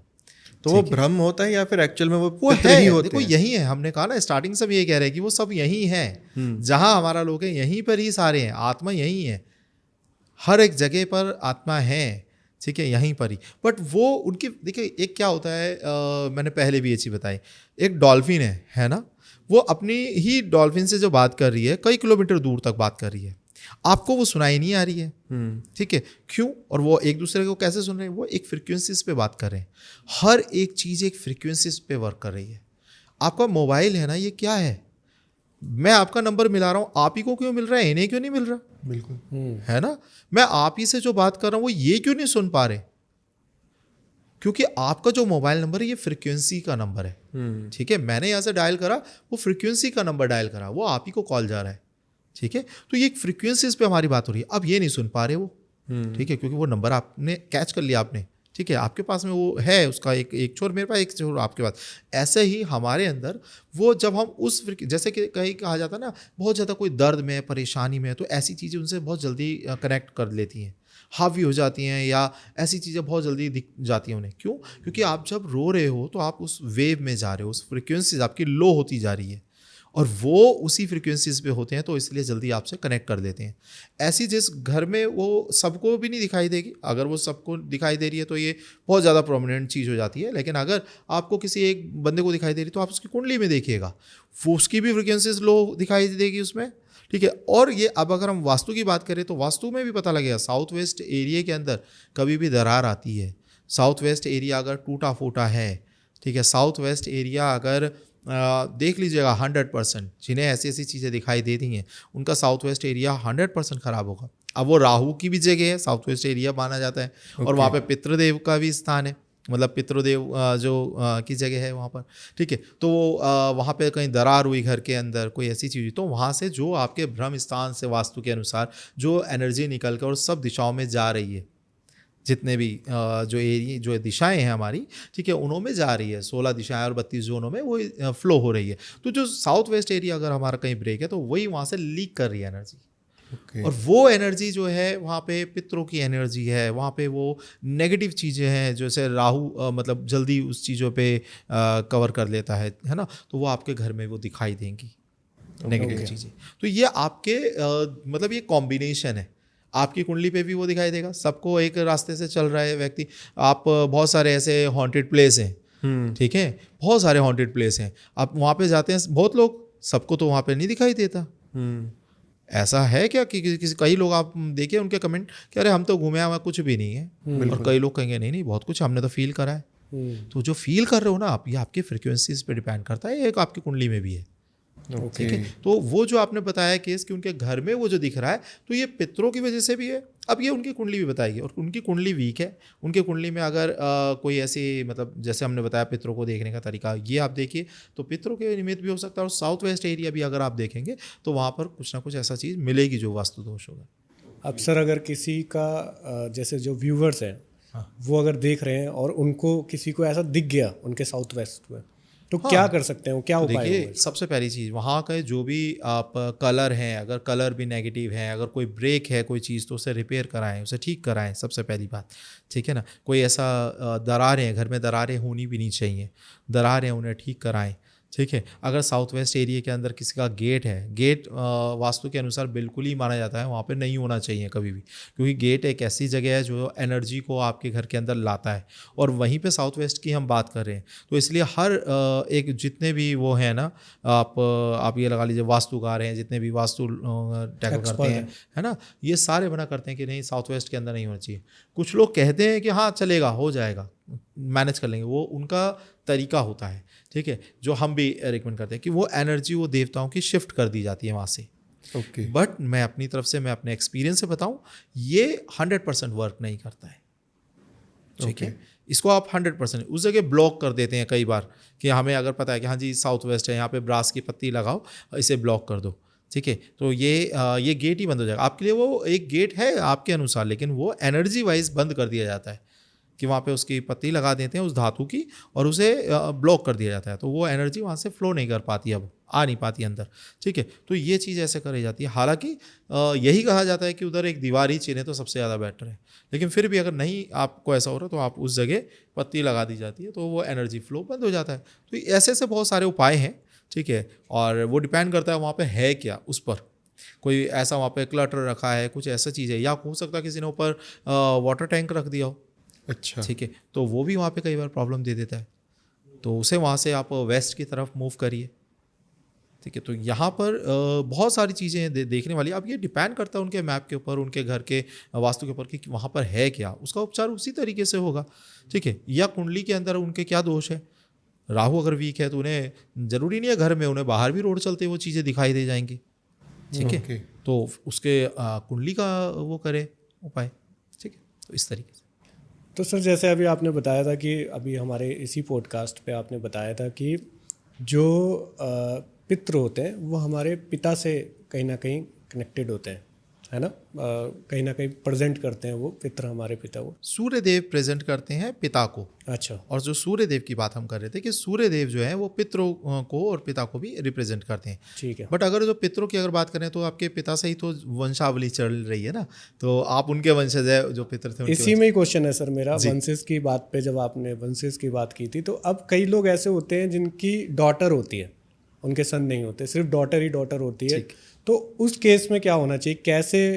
अब मैंने ये भी सुना था कि लड़कियां जो होती हैं वो पितृदान नहीं कर सकती जी। अब इसमें क्या होना चाहिए उनके साथ, जिनके सिर्फ डॉटर ही डॉटर है, वो क्या करें कि कैसे उनकी शांति हो, कैसे उनके पितृ जो है वो शांत रहें और उनको सपोर्ट करें, तो क्या होना चाहिए सर उसमें? ठीक है, देखिए कुणाल जी, आपने क्वेश्चंस ना बहुत सारे सोच के रखे हैं और ये बहुत बहुत अच्छे हैं, और मतलब ये एक हक है लोगों का जानना ये। और क्योंकि बेचारी जो बहन बेटियां हैं वो इस बात से बहुत ज़्यादा दुखी भी होती हैं कि ना हम क्यों नहीं कर सकते, या हमें कहाँ पे अलग ही तरीके से हमें, मतलब कहा तो जाता है बराबर है लेकिन अलग ही श्रेणी में डाला जा रहा है, हम इधर हाथ नहीं लगा सकते, है ना। तो हर एक चीज़ का एक तरीका है, रीज़न है। अब हमें ये पहले अगर समझना है कि पितरों के निमित्त नहीं कर सकते तो क्यों नहीं कर सकते, है ना। तो इसके लिए यहाँ पर थोड़ा सा पितरों से हट कर एक टॉपिक है, अगर आप कहें तो पहले हम वो डिस्कस करें। बिल्कुल, ठीक है। ये इन दोनों के जैसे कि जन्म पे आधारित है कि बेटे ने एक जन्म लिया। पहले तो देखिए, जब कोई भी ऐसा आपके अगर बेटे ने जन्म लिया, इसका सीधा सीधा मतलब ये है कि अभी आपके 95% कर्मास बैलेंस है। अच्छा। मतलब बैलेंस मतलब पेंडिंग है। ठीक है, आपके 95% कर्मा अभी पेंडिंग है। अगर आपके बेटा है तो उन्हें आपको बैलेंस करना है। अगर आपकी बेटी ने जन्म लिया है, सिर्फ बेटी है, बेटा नहीं है, तो आपको ये समझ लीजिए पहले ही विधाता का ये संदेश है कि आपके जो कर्माज है ना वो ऑलरेडी 95% बैलेंस है, 5% सिर्फ कर्माज है। अच्छा। हाँ, अगर बेटे ने जन्म लिया है तो 95% अभी पेंडिंग है, और अगर बेटी है खाली, तो यानी कि आपके ये प्लस पॉइंट है। ये इसे हम यहाँ आते ही सब चीज़ें में अपोजिट लगती है। हाँ, अपोजिट लगती है। आपके पहले से ही 95% कर्मा बैलेंस है। आपको ज़रूरी नहीं है कि अब आपको कि भाई आपके कर्मा को बैलेंस करने के लिए बेटा जन्म ले, तर्पण दे, आगे, अरे वो पहले ही बैलेंस हो चुके हैं, तो खुशी मना लो, कोई दिक्कत वाली बात नहीं है इसमें। ठीक है। और अगर बच्चे ही नहीं है, कई लोग कहते हैं ये पितृदोष है, बच्चे ही नहीं है। भैया ये पितृदोष को तो एक तरफ अभी रखो, पहले ये चीज़ समझो कि आपके कर्माज ही बहुत हद तक बैलेंस हो चुके हैं। ये आपकी मुक्ति है। हाँ, ये आप मुक्ति पा सकते हो। ओके। ठीक है, आपको इतने ज़्यादा जो कर्मा नहीं फंसे। अब जब जैसा हम कह रहे हैं, एक दूसरे तरीके से हम ये बोल रहे हैं, आपके जितने ज़्यादा जो कर्म पेंडिंग रहेंगे वही बच्चे बन के पैदा लेंगे ना, यानी कि कर्मा नहीं है ना, आपके बच्चे नहीं हो रहे हैं भाई आप। लेकिन अब इस जगह चाहते हो बच्चे हों, तो क्या कर रहे हो आप? अपना जो कर्मों का पुलिंदा है, जो अच्छे कर्मों का जो फ्रूट है, वो आप एक्सचेंज कर रहे हो। हमें ये कर्मा नहीं चाहिए, हमें बच्चा चाहिए।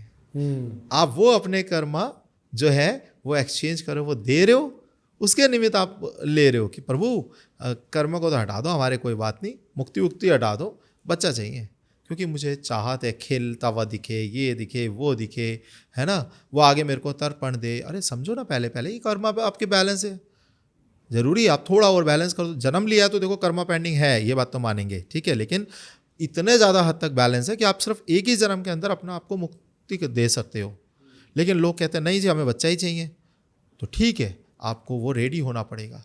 और उस जगह कष्ट इसीलिए आ रहा है, नहीं हो पा रहा, क्योंकि वो भी चाहते हैं विधाता कि भाई तेरा वापस टाइम आने का है, ठीक है, तूने ये जीवन चक्र बिता दिया है, तो मुक्ति की तरफ जा। तो यहाँ पर लड़की और लड़के की बात है, कॉन्सेप्ट। तो पहली चीज़ तो ये चीज़ समझ ली कि हमारे कर्मा किस तरीके से टैकल करते हैं। ठीक है, लड़का है तो इसलिए कई लोग दुख मनाते हैं, अरे लड़की हुई है, ये, अरे भैया ये सुख ही मनाने का टाइम है। ठीक है, आप इस जगह पे उन्हें बेचारों को ये मत सोचो कि नहीं लड़की हो गई हाय, क्योंकि मैंने बहुत लोग ऐसे देखे हैं जो लड़की हो पे रोते हैं, अरे लड़की हो गई फिर से, अरे कौन हमें तर्पण देगा, कौन हमें पानी देगा, बुढ़ापे का सहारा बनेगा। आपको पता है वो ज़रूरी है वो बुढ़ापे का सहारा बनेगा? या किसी बच्चे से आपकी गारंटी कार्ड लेके साथ में पैदा हुआ है क्या कि ये आपका कहीं किसी लेवल पे साथ देगा? ये तो आप खुद ही अपने पितृदोष को निमंत्रित कर रहे हो ना, मतलब आमंत्रित दे रहे हो कि भैया आ जाओ खुलकर कि हाँ मेरे कर्मा शेयर करो और मैं ही आगे पितृ बनूंगा। क्योंकि आप ही ने तो उम्मीद लगा ली ना कि मैं इससे ये बच्चा होगा, ये मेरा ये करेगा वो करेगा, और नहीं करेगा तो फिर आप कल्पोगे, फिर आप मरोगे, या होगी तो आप फिर वही चक्र में फंसोगे। तो इस चक्र से आज़ाद हो। अब दूसरा हम बात करेंगे कि लड़का लड़की ने जन्म ले लिया, ठीक है। तो देखिए दोनों ने जब जन्म लिया ना, तो दोनों के कर्तव्य और दोनों के जो मतलब अधिकार, ये दोनों के अंतर होता है, ठीक है। तो यहाँ पर लड़के का क्या अधिकार होता है कि लड़के ने जब जन्म लिया तो अब आपकी चीज़ों पे उसका अधिकार हो जाता है, ठीक है। आपके कर्मों पे अधिकार हो जाता है। जैसे आपको पितृदोष है तो उस पर भी कहीं ना कहीं उसका भागीदारी बन रहा है ना वो, तो ऐसे ही चीज़ों पे उसका अधिकार हो जाता है, ठीक है। अब जैसे प्रॉपर्टी, पहले के टाइम पे भी ज़्यादा इसको लेते थे, आज तो थोड़ा कम हो गया। पहले के टाइम पे नहीं, हमारी प्रॉपर्टी बेटे को जाएगी, है ना। वो क्यों होता था? क्योंकि आपके वो अधिकार क्षेत्र आता था कि वो आपसे ले सकता था, लेकिन इसी के साथ उसका कर्तव्य जुड़ जाता है। क्या जुड़ जाता है? कि वो आपकी सेवा करेगा। अगर वो सेवा नहीं कर रहा है तो आपने जो दिया है वो उससे वापस ले सकते हो। बिल्कुल सही, ठीक है। ये एक कॉन्सेप्ट क्लियर है कि बेटे ने सेवा नहीं करी, आपने जो दिया है ला भाई वापस दे दो, कोई बाप के भागीदारी नहीं हो आप, ठीक है। ये उसके साथ में एक रूल है। लड़कियों के साथ में क्या है? लड़कियों के साथ में ये कॉन्सेप्ट इस तरीके से नहीं चलता, क्योंकि वो पहले ही भार मुक्त हैं, आप भी भार मुक्त हो। तो यहाँ पे आप जो उनके निमित्त दे रहे हो, ये आप इसको श्रेणी में रखा जाता है एक दान की। अब पहली बात मैं यहाँ पे मेंशन करूँ कि दान भीख नहीं है। बहुत बड़ी गलत फहमी लोग लेते हैं इस जगह कि दे या तो ये दान होता है ना, मतलब भीख से कि दान हो गया भीख, नहीं, ये भीख नहीं है। ये आपके ऊपर जो कर्जा था ना, आप वो उतार रहे हो। जो आपके ऊपर 5% अभी कर्जा है, आपकी बेटियां आपके द्वारा वो मोक्ष प्राप्त आप कर सकते हो, ठीक है। तो वहाँ पर आपने वो चीज़ें उसको अगर दे रहे हो तो वो दान है। वो अब यहाँ पर उसको दे दिया तो आप वापस नहीं ले सकते। वो बात अलग है कि अब वो बिगाड़ रहे हैं, चीज़ें ख़राब हो रही है तो आप वो वापस ले रहे हो, या भलाई सोच के अब वापस ले रहे हो। कोई बेटी है तो ये अगर ऐसा नहीं कही, देखो लड़कियाँ भी आजकल कुछ गलत भी करती हैं, ऐसा नहीं है कि वो सही है, तो वो कुछ गलत आपका दिए का गलत फ़ायदा उठा रही है तो आप अब मैं नहीं ले सकता जी, मैंने तो दे दिया, ऐसा नहीं है। वो अलग मैटर आ जाता है, वो आपके भाव है ना, वो अलग मैटर है। कि वो बिगाड़ रहे हैं तो भाई हमने उन्हीं के बेहतर के लिए वो ले लिया, वो अलग मैटर। लेकिन हाँ, जो आपने दान दे दिया लड़की को, वो दे दिया होता है, ठीक है, पहली बात। अब उसका भी तो कोई कर्तव्य जुड़ेगा ना, या वो नहीं जुड़ेगा। तो उसका कर्तव्य ये होता है कि आपकी मतलब उसने जन्म ही तो ये लिया कि आपका उद्धार कर पाए, या आपको जो कर्म बंध में आप फंसे हैं उसको वहाँ से निकाल पाए, ठीक है। तो इसीलिए उसको एक ताकत ये मिली कि आपकी नज़र उतार सकती है, आपकी बलाएं काट सकती है, आपके कर्म काट सकती है लड़की। अच्छा, ठीक है। वो जो नज़र उतारी जाती है ना, इसलिए बोलते हैं कि लेडीज़ से नज़र उतारेंगी। और लेडीज़ भी कौन उतार सकती है? घर की बहन, बेटी और बुआ, ओके, ठीक है, जो सबसे ज़्यादा नज़र अगर उतारते। और इसमें उनका वरदान भी है कि उन पर नहीं चढ़ेगी, फिर वो उन पर नेगेटिव इम्पैक्ट नहीं आएगा, ठीक है। तो इसीलिए कहा जाता है, अब लड़की के घर जाके चाय पीते हैं तो पैसे रख देते थे पहले, है ना। कुछ खाते नहीं थे उनके यहाँ पे कि हम खाएंगे, तो यहाँ पर अगर उसने कुछ उसके लिए मांग लिया उसके अगेंस्ट, तो फिर हमें देना पड़ेगा, ठीक है। तो ये कहीं लॉक हो जाएगा कि भाई उसने पहले उसका हमने खा लिया, अब उसे देना पड़ेगा, है ना। तो दान, इसीलिए ये चीज़ पितरों के ऊपर भी लागू कर दी गई, सेम पैटर्न। अच्छा, ठीक है। कि अब यहाँ पर ऐसा कहीं नहीं है कि लड़कियां नहीं करेंगी, ये कहा गया है कि नहीं करना चाहिए, ओके, ठीक है, क्योंकि उनके ऊपर वो कर्ज चढ़ जाएगा। हाँ, दोनों चीज़ों में अंतर है। तब कर्ज चढ़ जाएगा जब लड़की ने अगर कुछ मांग लिया। सपोज उन्होंने पितरों के निमित्त करा कुछ, और पितरों से कह दिया नहीं नहीं आप ना मेरी रक्षा करना। अब उनका जन्म तो पूरा आपके फिर से उतना टाइम, आपके जन्म जितना है उतना तो उनका रक्षा में निकलेगा, फिर से उन्हें हो सकता है मोक्ष ही मिलने वाला हो। आप यही तो आप करने वाले थे ना, उनके लिए मोक्ष दिलाने के लिए चीज़ें कर रहे हैं, और आपने कुछ मांग लिया तो वो फंस गए, ठीक है। तो लड़कियों के लिए इसीलिए मना करा जाता है कि आप मत ही करिए, लेकिन क्योंकि आपने अगर कुछ करा तो वहाँ पर अगर आपको कुछ मांगा तो वो फंस गए, प्रॉब्लम आएगी। तो आपको कुछ भी मांगना नहीं है। अगर आप लड़की हैं, आप चाहते हैं, कोई जातक लड़की है और वो चाहते हैं पितरों के निमित्त कुछ करना चाहते हैं, कि मैं जैसे कईयों के भाई नहीं होता है ना, पिता भी नहीं है किसी के फैमिली में, और वो कुछ करना चाह रहे हैं, ठीक है, कि मैं मेरे पितरों के लिए कुछ करूं, क्योंकि मेरा भाई नहीं है, मेरे पिता नहीं है ना, मम्मी की तबीयत ख़राब है, तो मैं क्या कर सकती हूँ, ये क्वेश्चन आता है। तो वो कर सकती हैं, लेकिन इस जगह उन्हें ये क्लियर करना पड़ेगा अपने माइंड में कि आप करते वक्त में कुछ फिर मांगोगे नहीं। तो आप बिल्कुल कर सकते हो, ठीक है। तो ये इसके अंदर एक कॉन्सेप्ट होता है। आप पितर के निमित्त आप तर्पण भी कर सकते हो अपने। भाई आपकी बेटी अगर आपको चाय पिलाएगी, क्यों आप लोगे नहीं क्या? बिल्कुल सही लोगे ना। भाव पे डिपेंड करता है ना। एक बेटी आके, एक पोती आके दादा को अगर चाय पिलाएगी तो इसमें बुरा क्या है? कोई बुरा नहीं है ना। आपको पानी अगर दे रही है, आपकी कोई अगर नाती है, पोती है, वो आपको अगर पानी दे रही है, क्या आप लोगे नहीं? अच्छा है। बल्कि ज़्यादा खुशी होगी उन्हें। लेकिन ये है कि उसके अगेंस्ट अगर उसने कुछ मांगा तो आप फंस जाओगे। तो ये चीज़ है। अब अगर सपोज वो तो पितृलोक में वो जानते हैं, देख रहे हैं चीज़ें, और अगर आपने कुछ मांगा, आपको कोई गाड़ी लेनी है, आपको लिखा है आगे उससे कुछ एक्सीडेंट होना, प्रॉब्लम हो सकती है, चांसेस हैं, तो उन्होंने उनसे मांगा, वो फंस गए। अब देंगे तो बेचारे आपको देख रहे हैं कि बच्ची का प्रॉब्लम होने वाली है, नहीं देते तो प्रॉब्लम हो रही है। तो इसी कारणों के वजह से हमने ये बिल्कुल मतलब ये जो एक रूल बनाया कि भाई ऐसा है, लड़कियों को ये कहा जाए कि आप ना ही करो तो बढ़िया है। ठीक है, ये तो वजह। क्या उनके दामाद कर सकते हैं फिर? हाँ, जैसे जिनके तो उनके दामाद ना, तो देखिए दामाद को तो यम बोला गया है। अच्छा। तो आप कहीं भी देखेंगे दामाद को तो सीधा सीधा यम बोल दिया गया है। अब आप सोचिए कि दामाद को यम भी, इसका भी एक मैं बताऊं, बेटी को आपने पाला पलोसा, इतना बड़ा करा और फिर उसका दान करा, सबसे ज़्यादा बड़ा है कन्यादान। और जिसको दे दिया दामाद तो वो कर्जा ही तो है कि भाई मैंने पाला पलोसा, सब कुछ करा, कलेजा का टुकड़ा था ये, मेरा सब कुछ था, और ये आप ले जाओ जी। तो आपने यम को इतना बड़ा ये अपना एक चीज़ दे दी, कर्म, तो वो आपका इसीलिए यम बोला गया उसे कि वो आपने इतना अपना कर्म सब कुछ समेटा, उसके लिए निमित्त बच्ची को प्यार से सब करा और उसको दे दिया, फिर इसलिए सबसे बड़ा दान कन्यादान बोला गया। और इसीलिए दामाद को यम भी बोला गया कि वो लेके जा रहा है आपकी ये जो चीज़ें, ठीक है, आपके कर्म बैलेंस कर रहा है। तो देखिए यहाँ पर, लेकिन इस जगह ये मैं इसकी श्रेणी को और थोड़ा सा अगर डिटेल में जाऊँ, डीप में जाऊँ, दामाद में अब यही चीज़ हमने मतलब जैसे बेटी दे दी उसे, है ना, तो मतलब ये इतना बड़ा दान हो गया, ये आपने उसने कर्मा आपके इतने सारे बैलेंस कर लिए। इसमें और भी बहुत सारी तरीके, जैसे एक सभ्यता, मतलब हिंदुज़्म में ही मैंने देखा है, मोस्टली पंडितों में भी ऐसी चीज़ मैंने देखी कि जब हो रही है और मतलब हो चुकी, और जब उन्हें लेके जा रहे हैं शमशान घाट, तो उस टाइम पे वो कहते हैं कि दामाद सामने ना आए, ठीक है। अच्छा। इससे उनकी आत्मा को कष्ट होगा, मुक्ति नहीं मिल पाएगी, कष्ट होगा। इसका रीज़न भी कहीं ना कहीं यही है कि सामने आया, उसने कुछ मांग लिया, ठीक है, तो वो जो लेके जा रहे हैं, इसलिए कंधा नहीं लगाते, दामाद को मना तो करते नहीं लगाते, ये है तो ना, मैंने भी सुना। कंधा नहीं लगाते। रीज़न क्या है? क्योंकि कंधा लगाएगा तो फिर वही आपका बोझा उसने एक जगह पे ढो लिया कहीं ना कहीं, ठीक है, और फिर वो आप कर्मबंध में फंस गया, उससे कुछ दो। अब दोगे तो पहले ही आपने दुनिया ही छोड़ दी, तो आप क्या दे रहे हो, ठीक है। तो यहाँ पर इसीलिए ये चीज़ करी गई कि इन दो को, मतलब दामाद को और बेटी को साइड कर दो। लेकिन ये कर सकता है, ऐसा लिखा है हमारे मतलब गरुड़ शास्त्र में भी लिखा है, गरुड़ पुराण में भी लिखा है कि अगर जैसे सबसे पहला हक होता है एक पिता के जो अग्नि देने का बेटे को, ठीक है, उसके बाद भाई को भी होता है, ठीक है, बेटे के बेटे को भी होता है, मतलब पोते को होता है, भाई के बेटे को भी होता है। बट अच्छा। इस श्रेणी में अगर है ही नहीं कोई, ठीक है, तो आपका दामाद भी अग्नि दे सकता है, ओके। ठीक है। तो दामाद को भी इसमें शामिल करा है, ऐसा ही नहीं कि नहीं करा है, दामाद भी दे सकता है अग्नि, तो उसको इससे विमुख नहीं करा। लेकिन क्यों इतनी बाद में रखा, या क्यों, या आपके खुद अगर उससे अच्छे मतलब संपर्क हैं, अच्छे चाहत है, कई मैंने से देखा बहुत बेटों से नहीं जितनी बन रही है जितनी दामाद से बन रही है ना, और वो चाहते हैं कि दामाद मतलब बड़े बेटे जैसा या बेटे जैसा अपना टैकल कर रहे हैं, तो वो चाहते हैं कि यही चीज़ें करे, तो कर सकता है। लेकिन इस जगह पे दामाद का ये एक वो बन जाता है कर्तव्य कि वो फिर उस टाइम पे कुछ डिमांड नहीं कर सकता।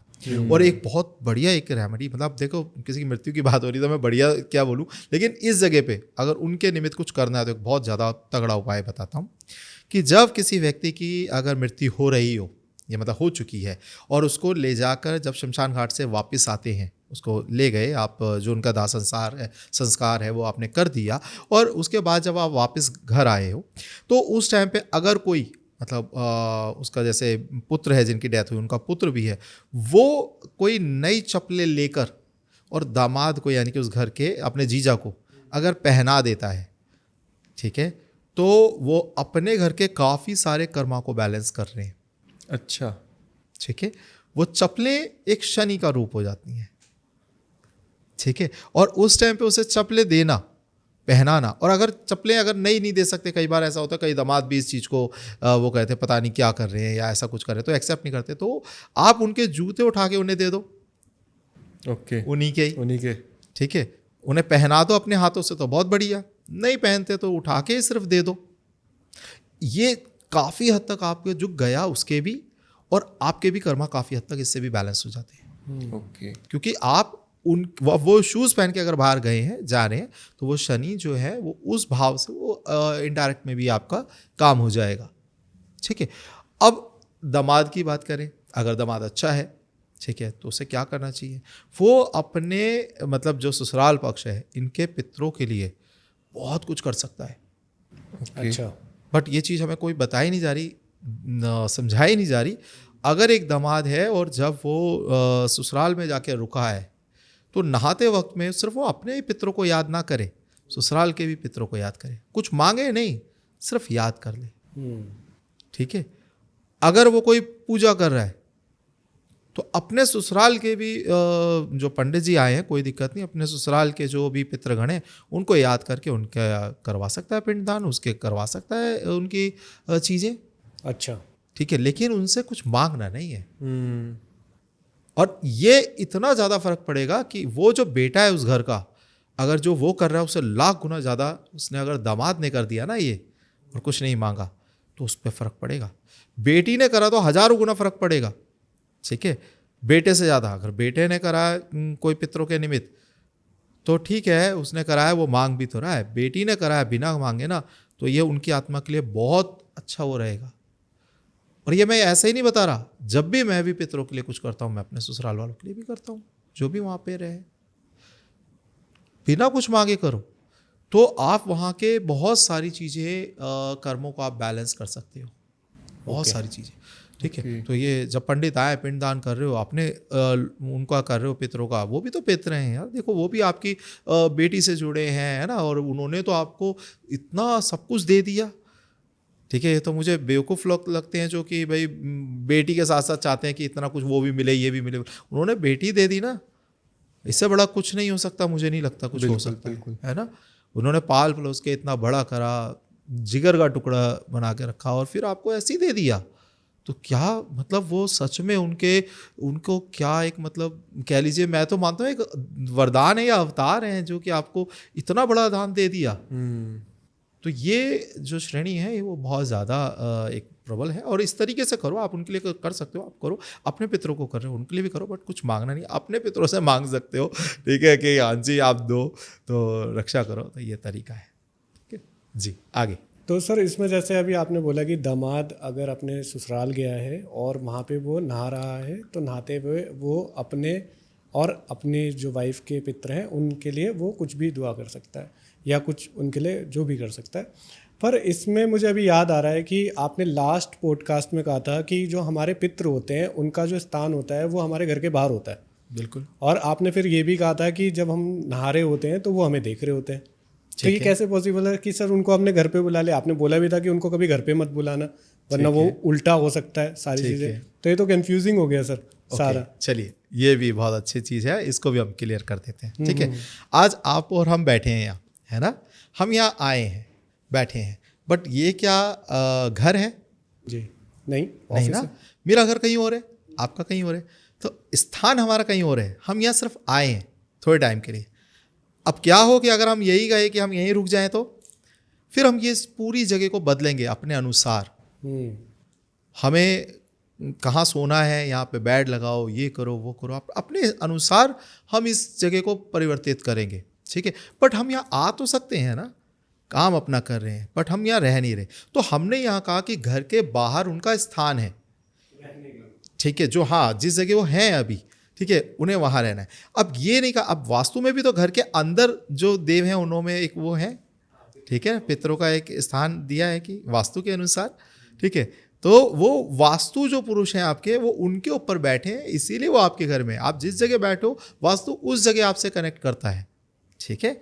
ये नहीं कि सिर्फ घर पे बैठे हो तो घर का नहीं, जहाँ बैठो वो वास्तु आपसे कनेक्ट कर रहा है। तो ऐसे ही जो पितर हैं, हमने उनका स्थान बताया कि घर के बाहर का है, उन्हें बुलाना नहीं है। और हमने ये भी नहीं कहा कि नहाते वक्त में उन्हें बुलाइए, नहीं, हमने सिर्फ इतना कहा जब आप नहा रहे हैं तो आप उन्हें ये कर सकते हैं, जैसे कि ओम नमः शिवाय का हम जाप करते हैं नहाते हुए, कहीं आपने देखा ओम ओम का जाप करते हैं, ठीक है। ये क्यों करते हैं? क्योंकि उस चीज़ों में जो आपके जो तत्व हैं उनमें वो ताकत आए कि उनके द्वारा जो पानी है वो उन तक पहुंच पाए।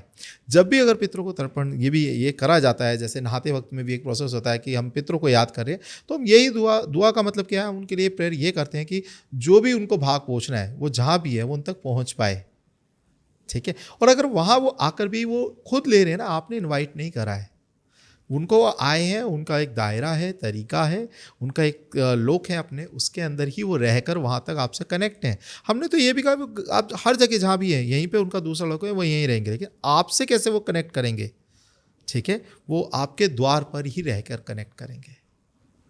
तो हमने ये कभी ये नहीं कहा कि आप उन्हें इनवाइट करो, हम ये कहते हैं कि आप भैया मत करो, इधर मत बुलाओ। क्यों नहीं बुलाओ? उसका भी रीज़न है, क्योंकि कल, आज और कल को कभी मिक्स नहीं करा जा सकता। आपस में टच तो करते हैं किसी एक लाइन पर, लेकिन ये आपस में मिक्स नहीं होते, है ना। जो बीत गया वो कल था, यानी कि वो पितृ थे, आज आप हो और आगे की जनरेशन दूसरी है। आपका अपने बच्चों से वैचारिक मतभेद हो सकता है, तो हम तो बात पितरों की कर रहे हैं, है ना। उनके रहने का तरीका, उनके जो टाइम लाइन थी वो अलग थी, अब आपकी अलग है ना। हर एक चीज़ में परिवर्तन हो रहा है, तो ये 3 टाइमलाइन अलग अलग है, कल, आज और कल, तो इसे हम मिक्स नहीं करते। इसीलिए हम उन्हें बुलाते नहीं कि आप नहीं अंदर आओ, नहीं आएंगे तो फिर वो अपना अनुसार रहेंगे, फिर आप उसी अनुसार चीज़ें चेंज होंगी। तो हम वो ना करके वो अपनी जगह पे खुश रहें, बस हम जो भी कर रहे हैं इसका एक भाग उन तक पहुँच जाए, ठीक है। जो भी उनके निमित्त हम दे रहे हैं बाहर, इनफैक्ट कि आप बाहर भी दे रहे हो तब भी, आप घर के बाहर, तब भी यही एक प्रेयर करी जाती है कि ये हम पितरों के निमित्त करें, इसका भाग जो उनके तक पहुँचे, हमारे त्रिदेवों की कृपा से, हमारे ब्रह्मदेव की कृपा से, हमारे देवी देवताओं की कृपा से उन तक उनका भाग पहुँचे, ठीक है। और घर के अंदर भी हम यही चीज़ कर रहे हैं। जब हम नहा रहे हैं तो हम आप पितृ गायत्री मंत्र कर सकते हो, ओम पितृदेवाय नमः कर सकते हो, बट आपने ये नहीं कहा कि आप आओ यहाँ पर, आओ और आके लेके जाओ, नहीं, इनवाइट नहीं हम कर रहे, ठीक है। तो हम यहाँ पे इस कॉन्सेप्ट को समझना बहुत ज़्यादा ज़रूरी है और बहुत सरल है। तो ये अलग अलग, लेकिन चीज़ें हम मिक्स नहीं करेंगे, अलग अलग चलेंगे तो अलग अलग देख पाएंगे। बिल्कुल। तो सर जैसे अभी एक कई ऐसे भी चीज़ें होती है, वो भी पितृदोष होता है या फिर क्या होता है, वो आप मुझे क्लियर कीजिएगा। कि कभी किसी घर पे एक मौत होती है, उसके बाद कुछ समय बाद उन्हीं के परिवार की किसी और की भी मौत होती है, फिर बैक टू बैक कहा जाता है कि अब जो है वो 4 से 5 लोगों की मौत हो सकती है, बिल्कुल, बिल्कुल। आपको कोई पूजा करनी होगी या कुछ भी। तो ये भी क्या एक पितृदोष है या फिर ये कुछ और चीज़ है? ठीक है, देखिए एक योग है ये, इसे बोला जाता है पंचक योग, ठीक है। तो पंचक के अंदर जिसकी मृत्यु होती है, ठीक है, तो ये क्या होता है, ये अगर आप कुंडली में देखेंगे उस टाइमिंग, मतलब एक ये आप कह लीजिए गोचर का एक योग बनता है। जब भी चंद्रदेव जो होते हैं वो कुंभ के अंदर या मीन अगर राशि में होते हैं, तो उस टाइम पे जो योग बनता है उसे पंचक बोलते हैं।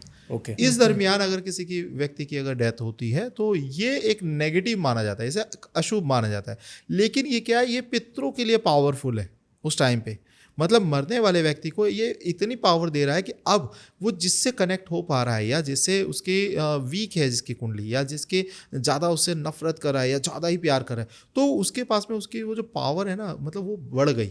अब उसकी पावर बढ़ गई मृत्यु के बाद में, अब उसके अंदर तो विवेक है नहीं जैसा हम बात कर रहे हैं, तो वो यहाँ पर काफ़ी हद तक उन लोगों को इफेक्ट डाल सकता है। तो इसीलिए वो 5 लोगों को इफेक्ट डाल सकते हैं और वो ले जा सकते हैं। इसके लिए जब व्यक्ति किसी की हो रही होती है, मतलब होती है, तो वहाँ पे उस टाइम पे क्या कहा जाता है, जब उसको आगे की क्रियाएं करते हैं तो कि भाई 5 पुतले बना लीजिए, ठीक है। अब ये कुशा के बना सकते हैं, घास के, है ना, तो या ये अपना पिंड के बना सकते हैं पुतले, तो उस स्वरूप में उसको दिए जाते हैं कि आप ये ऐसा है, ये इसको शांत करा जाता है बेसिकली इस योग को, ठीक है, कि आप इसे लेकर जा रहे हैं अपने साथ। आपके ये पिंड है, पिंड वही जो हम जो बात कर रहे हैं कि पिंड पूरा एक ब्रह्मांड है, आप भी एक ब्रह्मांड है आपके अंदर, तो उसको वो इसीलिए वो दिए जाते हैं, पिंड करा जाता है 5 कि आप ये इसी के साथ में जलाए जाएं, उसी को दिए जाते हैं पंडित को, ठीक है। अब वो पंडित लेके जाके उसका जो भी अपने तरीके से कहीं फेंक रहे हैं, कहीं जलाते हैं, कहीं साथ में रखते हैं, तो वो अपने करें तो शांत कराए जाते हैं वो पंचक, वो तो योग होता ये है। नहीं कि ये एक योग है, ये पितृदोष नहीं है। ये बेसिकली एक योग है, लेकिन एक योग के कारण देखिए एक आत्मा को एक पावर मिल गई, या उस जगह पे उसको एक मौका दे दिया, एक ऑप्शन दे दिया, तो उसने वो चीज़ें करी। तो अब आप ही कैसे उसे किस श्रेणी में रखोगे? पितृ की आत्मा जो भी गए हैं वो आत्मा लेके जा रही है, तो आप इसे पितृ दोष देख सकते हो ऐसे कि एक दोष है। लेकिन मैं कहूँगा कि योग बन रहा है ये एक ऐसा कि आत्मा को उस श्रेणी में एक अलग पावर देती है। अब इसी टाइम पे कोई बच्चा जन्म लेता है तो अच्छा है, ठीक है। हाँ, कोई आप और कोई अच्छी चीज़ जैसे चीज़ें कर रहे हो, कोई अगर सपोज आप किसी से कर्जे की बात ले रहे हो, या मतलब आपको उससे क्लियरिटी चाहिए, कोई विवाद में फंसा हुआ है, उसको आप डील करने जा रहे हो, तो योग अच्छा है उस वक्त पे, जिस वक्त पे ऐसी कोई हाँ, मौत हो रही पंचक योग के अंदर आप कर सकते हो। तो कई चीज़ें इसके अंदर हैं जो हो सकती हैं, कई चीज़ें नहीं है, क्योंकि एक योग है ये। अब इस योग में इत्तेफाक से किसी की डेथ हुई है अगर, तो उसको वो चीज़ें नेगेटिव, क्योंकि भाई देखो उसके लिए अच्छा है, मैं बताऊँ आत्मा के लिए अच्छा है ना, उसको ताकत मिल गई। अब वो तो अपने जिसको प्यार करता है भाई उसको, हाँ चलो भाई चलो मेरे साथ चलो, लेकिन आपके लिए बुरा है ना ये। अपना कोई जा रहा है। हाँ, अपना मतलब वो तो जा रहा है, वो किसी और को लेके जा रहा है। हम्म। भाई देखिए ये कहा जाता है मरा हुआ व्यक्ति किसी का मीत नहीं होता है, ठीक है। वो क्यों कहा जाता है? क्योंकि आत्मा के पास विवेक नहीं है, उसमें एकदम या तो इच्छा, उसकी जो फीलिंग्स है वो एकदम हाई है या लो है, दोनों ही सूरतों में आपका घाटा हो गया ना। अब एक सपोज मानिए किसी की जो एक लेडी की डेथ हुई है और उसका बच्चा है, छोटा बच्चा है 5-7 साल का, और उसने गलती कर दी, या आप मान लीजिए 10-12 साल का बच्चा है, उसकी मम्मी की डेथ हो गई है, ठीक है। अब यहाँ पर उस बच्चे ने गलती कहीं कर दी है, उस टाइमिंग पर कुछ बड़ी गलती कर दी, उसके पापा ने उसको डांट लगा दी और 2 चांटे लगा दिए चाहे, ठीक है। हालांकि नहीं लगाना चाहिए बच्चों को, मैं एग्जाम्पल ले रहा हूँ, ठीक है, क्योंकि नीचे कहीं कमेंट आ जाए इसके ऊपर भी, लेकिन मैं एग्जाम्पल ले रहा हूँ कि उसके 1 चांटा 2 चांटे लगा दिए, तो उस आत्मा को क्या लगेगा कि इसको नुकसान पहुंचा रहा है। हाँ, कि ये बेटा तेरे लिए दुनिया ही नहीं बनी। वो अगर बहुत ज़्यादा प्यार करती है तो तेरे लिए दुनिया नहीं बनी है, ये तेरे को ऐसे ही प्रताड़ित करेंगे। ये उसकी भावना इतनी ज़्यादा प्रबल हो गई कि वो क्या करेगी, चलो मेरे साथ, मैं तेरा ध्यान रख लूँगी, चल मेरे साथ, ये बंदा ही नहीं है तेरे लिए, अब दुनिया ही नहीं है तेरे लिए। तो वो अब उसके लिए आप निर्णय लीजिए ये अच्छा है या बुरा है। आत्मा के पास में पावर पहुंची है, लेकिन ये एक जीवित व्यक्ति के लिए तो बुरा है। इसीलिए तो आप जब भी कोई व्यक्ति किसी होती है सारे कपड़े उसे छोड़कर आते हैं बाहर, कितना भी अच्छा वो आपके लिए रहा हो, उसके चीज़ें, उसके कपड़े, भैया बाहर निकालो। क्यों? क्योंकि उसका एक सूक्ष्म शरीर, उसका एक ओरा का एक पार्ट उसके कपड़ों में है। आप उसे, वो भी परेशान होगा, आपसे लिंक में रहेगा, आप भी परेशान होंगे, क्योंकि वो आ रहा है तो पता नहीं भाई उसकी भावना पे डिपेंड है फिर, ठीक है। तो इसलिए उसको बाहर रखते हैं कि ले जाओ भाई। तो यहाँ पर ये सब चीज़ें डिपेंड करता है, जो मतलब ये अलग अलग लोगों के लिए अलग अलग चीज़ें हैं। जैसे आत्मा के लिए पावरफुल योग है, हमारे लिए कहीं वो इसीलिए घाटे वाला सौदा हो गया कि यार ये तो पता लगे एक तो व्यक्ति गया, ये अब पता लगे 2 और लेके जा रहा है, तो भाई ये तो बड़ा दिक्कत वाली बात है। तो कुछ भी कह लो, कितना भी प्यारा वाला व्यक्ति है, आप जिससे जितना मर्जी प्यार कर लो, ठीक है, अगर आप में विवेक है और वो अगर आपको दिखाई देगा सपने में, तो आप चौंक जाओगे ना। बिल्कुल सही है ना। आपको वो कहेगा चल भाई मेरे साथ चल, तो आप क्या कहोगे? नहीं, अपना हाथ छुड़ाओगे ना। वो आपको कहीं ऐसी ऊंचाई पे खड़े और आपको धक्का देने लग जाए, आप क्या करोगे? उसे दूर हटाओगे ना, बचोगे ना। तो यही तो चीज़ है, ये हमारा विवेक है एक्चुअली जो हम में है, और ये आत्मा में नहीं है। और इसीलिए ये हमारे लिए पंचक हो गया, ये हमारे लिए नेगेटिव कहा जाते हैं, क्योंकि उसको पावर मिल गया और हमारे यहाँ पे दिक्कत आ रही है। ओके। तो सर अभी आपने जो बताया कि जो 5 पिंड बनाते हैं या फिर और चीज़ें करते हैं, वो तो कर रहे हैं हम उनके संस्कार के टाइम जी। पर अगर किसी को पता है कि उनकी फैमिली में ऐसा कुछ चल रहा है, तो वो आगे वाले लोगों को कैसे प्रिवेंट कर सकते हैं फिर उसमें? अगर 1-2 की हो गई है, उन्हें पता है, आगे वालों को खतरा क्या है, इस जगह सबसे पहली चीज़, यहाँ फिर वही बात एक राउंड में आ रही है कि सबसे पहली चीज़ तो आप ये कुंडली अपने दिखाएं, ठीक है। इस जगह ना मैं आपको एक स्टोरी है, छोटी सी है, ठीक है, मैं शामिल करता हूँ कि एक जो हमारे बुद्ध देव है ना, तो ये निकले घर से एक बार घूमने के लिए, इन्हें लेके गया, जो भी घोड़े पे सवार करके इन्हें बाहर जाना था तो इन्हें लेके गया। अब मैं बहुत शॉर्टकट में बता रहा हूँ। इन्होंने रास्ते चलते में एक व्यक्ति देखा जो बहुत निर्धन था, ठीक है। तो अब इनके पापा को पहले ही कुंडली दिखाई थी इन्होंने, तो जो इनके कुल के जो ज्योतिष थे उन्होंने पहले ही बता दिया था भैया ये बहुत बड़ा सन्यासी बनेगा। कौन? बुध, ओके। जो गौतम बुद्ध है ये, ठीक है, कि ये बहुत बड़ा सन्यासी बनेगा, ये तो महान बनेगा, लेकिन ये इस तरह सब चीज छोड़ छाड़ के निकल लेगा, ये तो बहुत बड़ा सन्यासी बन जाएगा ये, ठीक है, पूरी नई अवधारणा कर देगा, धर्म बना देगा, लेकिन ये नहीं करेगा, मतलब जो तेरे राजपाट नहीं कर। अब पापा चाहते थे राजपाट करे, पापा कह रहे थे उन्हें अलग अलग जगह भेज रहे थे, चाहते थे कि भैया ये जाए वहाँ पे। पहले अलग अलग पैटर्न होता था नगर में कि हाँ जो उनके क्या नाम है बड़े होने पर जो चीज़ें यूज़ होती थी अलग अलग वेस में, तो वो उनका जो अलग अलग नगर वैशाली हो गई और चीज़ें हो गई, ठीक है। तो उन्हें एक रेडी कराया जाता था राजा क्या सब ये सब चीज़ें होता है तरीका, है ना, राजपाट संभालेगा कैसे, है ना, 4 रानियाँ कैसे रखेगा, तो इनको उसमें इंटरेस्ट ही नहीं था क्योंकि इनकी कुंडली। अब जब ये ऐसी बाहर निकले तो उस टाइम पर इन्होंने एक वृद्ध देखा बूढ़ा, तो इन्होंने पूछा कि ये, पहले इन्होंने निर्धन देखा तो इन्होंने कहा ये क्या है, तो अपने जो इनके घोड़े को चला रहे थे तो उन्होंने बोला ये क्या है, तो उन्होंने कहा ये सच्चाई है, निर्धन भी होते हैं। कहते ऐसा भी होता है, कह रहे हाँ ऐसा होता है। इन्होंने आगे गए, आगे इन्होंने देखा कोई बूढ़ा व्यक्ति है, तो ये क्या है, ये जी बूढ़ा है और मतलब ये एक ज़िंदगी का एक पड़ाव है जो होना है, ये मेरे साथ भी होगा। उन्होंने कहा हाँ होगा, उन्होंने आंसर क्लियर दे दिया। उन्होंने कहा अच्छा ये भी मेरे साथ होगा। फिर आगे गए, आगे जा रहे थे तो उन्हें एक जो अर्थी जा रही थी कंधों पे लेके लोग जा रहे थे, उन्होंने कहा ये क्या है, तो उन्होंने कहा ये ना ज़िंदगी का सच है कि ऐसे ही दुनिया छोड़ के जाते हैं। कह रहे मैं भी जाऊँगा क्या, कह रहे हाँ आप भी जाओगे। तो कह रहे जब वो वहीं से सब चीज़ छोड़ छाड़ के वापस गए, कह रहे जब मेरा सब कुछ तय है मैं कौन हूँ फिर, जब मेरा बूढ़ा होना तय है, ये सब चीज़ें तय हैं, मरना तय है, तो फिर मैं यहाँ क्या कर रहा हूँ, मैं क्या हूँ। उन्होंने खुद को फिर ध्यान लगाया, ध्यान में गए, ढूंढा खुद को कि ये सब चीज़ें तो तय हैं, लेकिन मैं क्या तत्व हूँ जानूँ। तो वो सब चीज़ें जब उनकी खोज उन्होंने करी, आत्मबोध करा खुद से, तो उन्होंने ये सब चीज़ें जैसे ही देखी और वो रुके नहीं, वो तुरंत इस चीज़ों पर रिसर्च करने पर निकल गए। आपने बताएं कि कितना कुछ देखा है, आपने बूढ़ा देखा है ना, गरीब देखा है ना, मरे हुए व्यक्ति को भी देखा है ना, आप कब जागोगे। कुंडली दिखाने का कोई भी टाइम नहीं होता। हम सोचते हैं कि कब कुंडली दिखाने चाहिए, जब ज़्यादा परेशानी हो तब दिखाने चाहिए, कब दिखाने चाहिए, जब इंसान बीमार हो तब दिखाने चाहिए, कब दिखाने चाहिए। कुंडली दिखाने का टाइम नहीं है, आपको सही पथ पे आने का कोई टाइम नहीं है, ऑलरेडी निकल चुका है। आपने अपनी सीख बहुत पहले से शुरू कर दी है, देख लिया आपने, बुरे को भी देख लिया, बीमार को भी देख लिया, मृत्यु को भी देख लिया। जीवन के काफ़ी सच तो जिंदगी आपको बार बार दिखाई रही है ना। बिल्कुल। आपने आत्मबोध की तरफ कब जाओगे, है ना।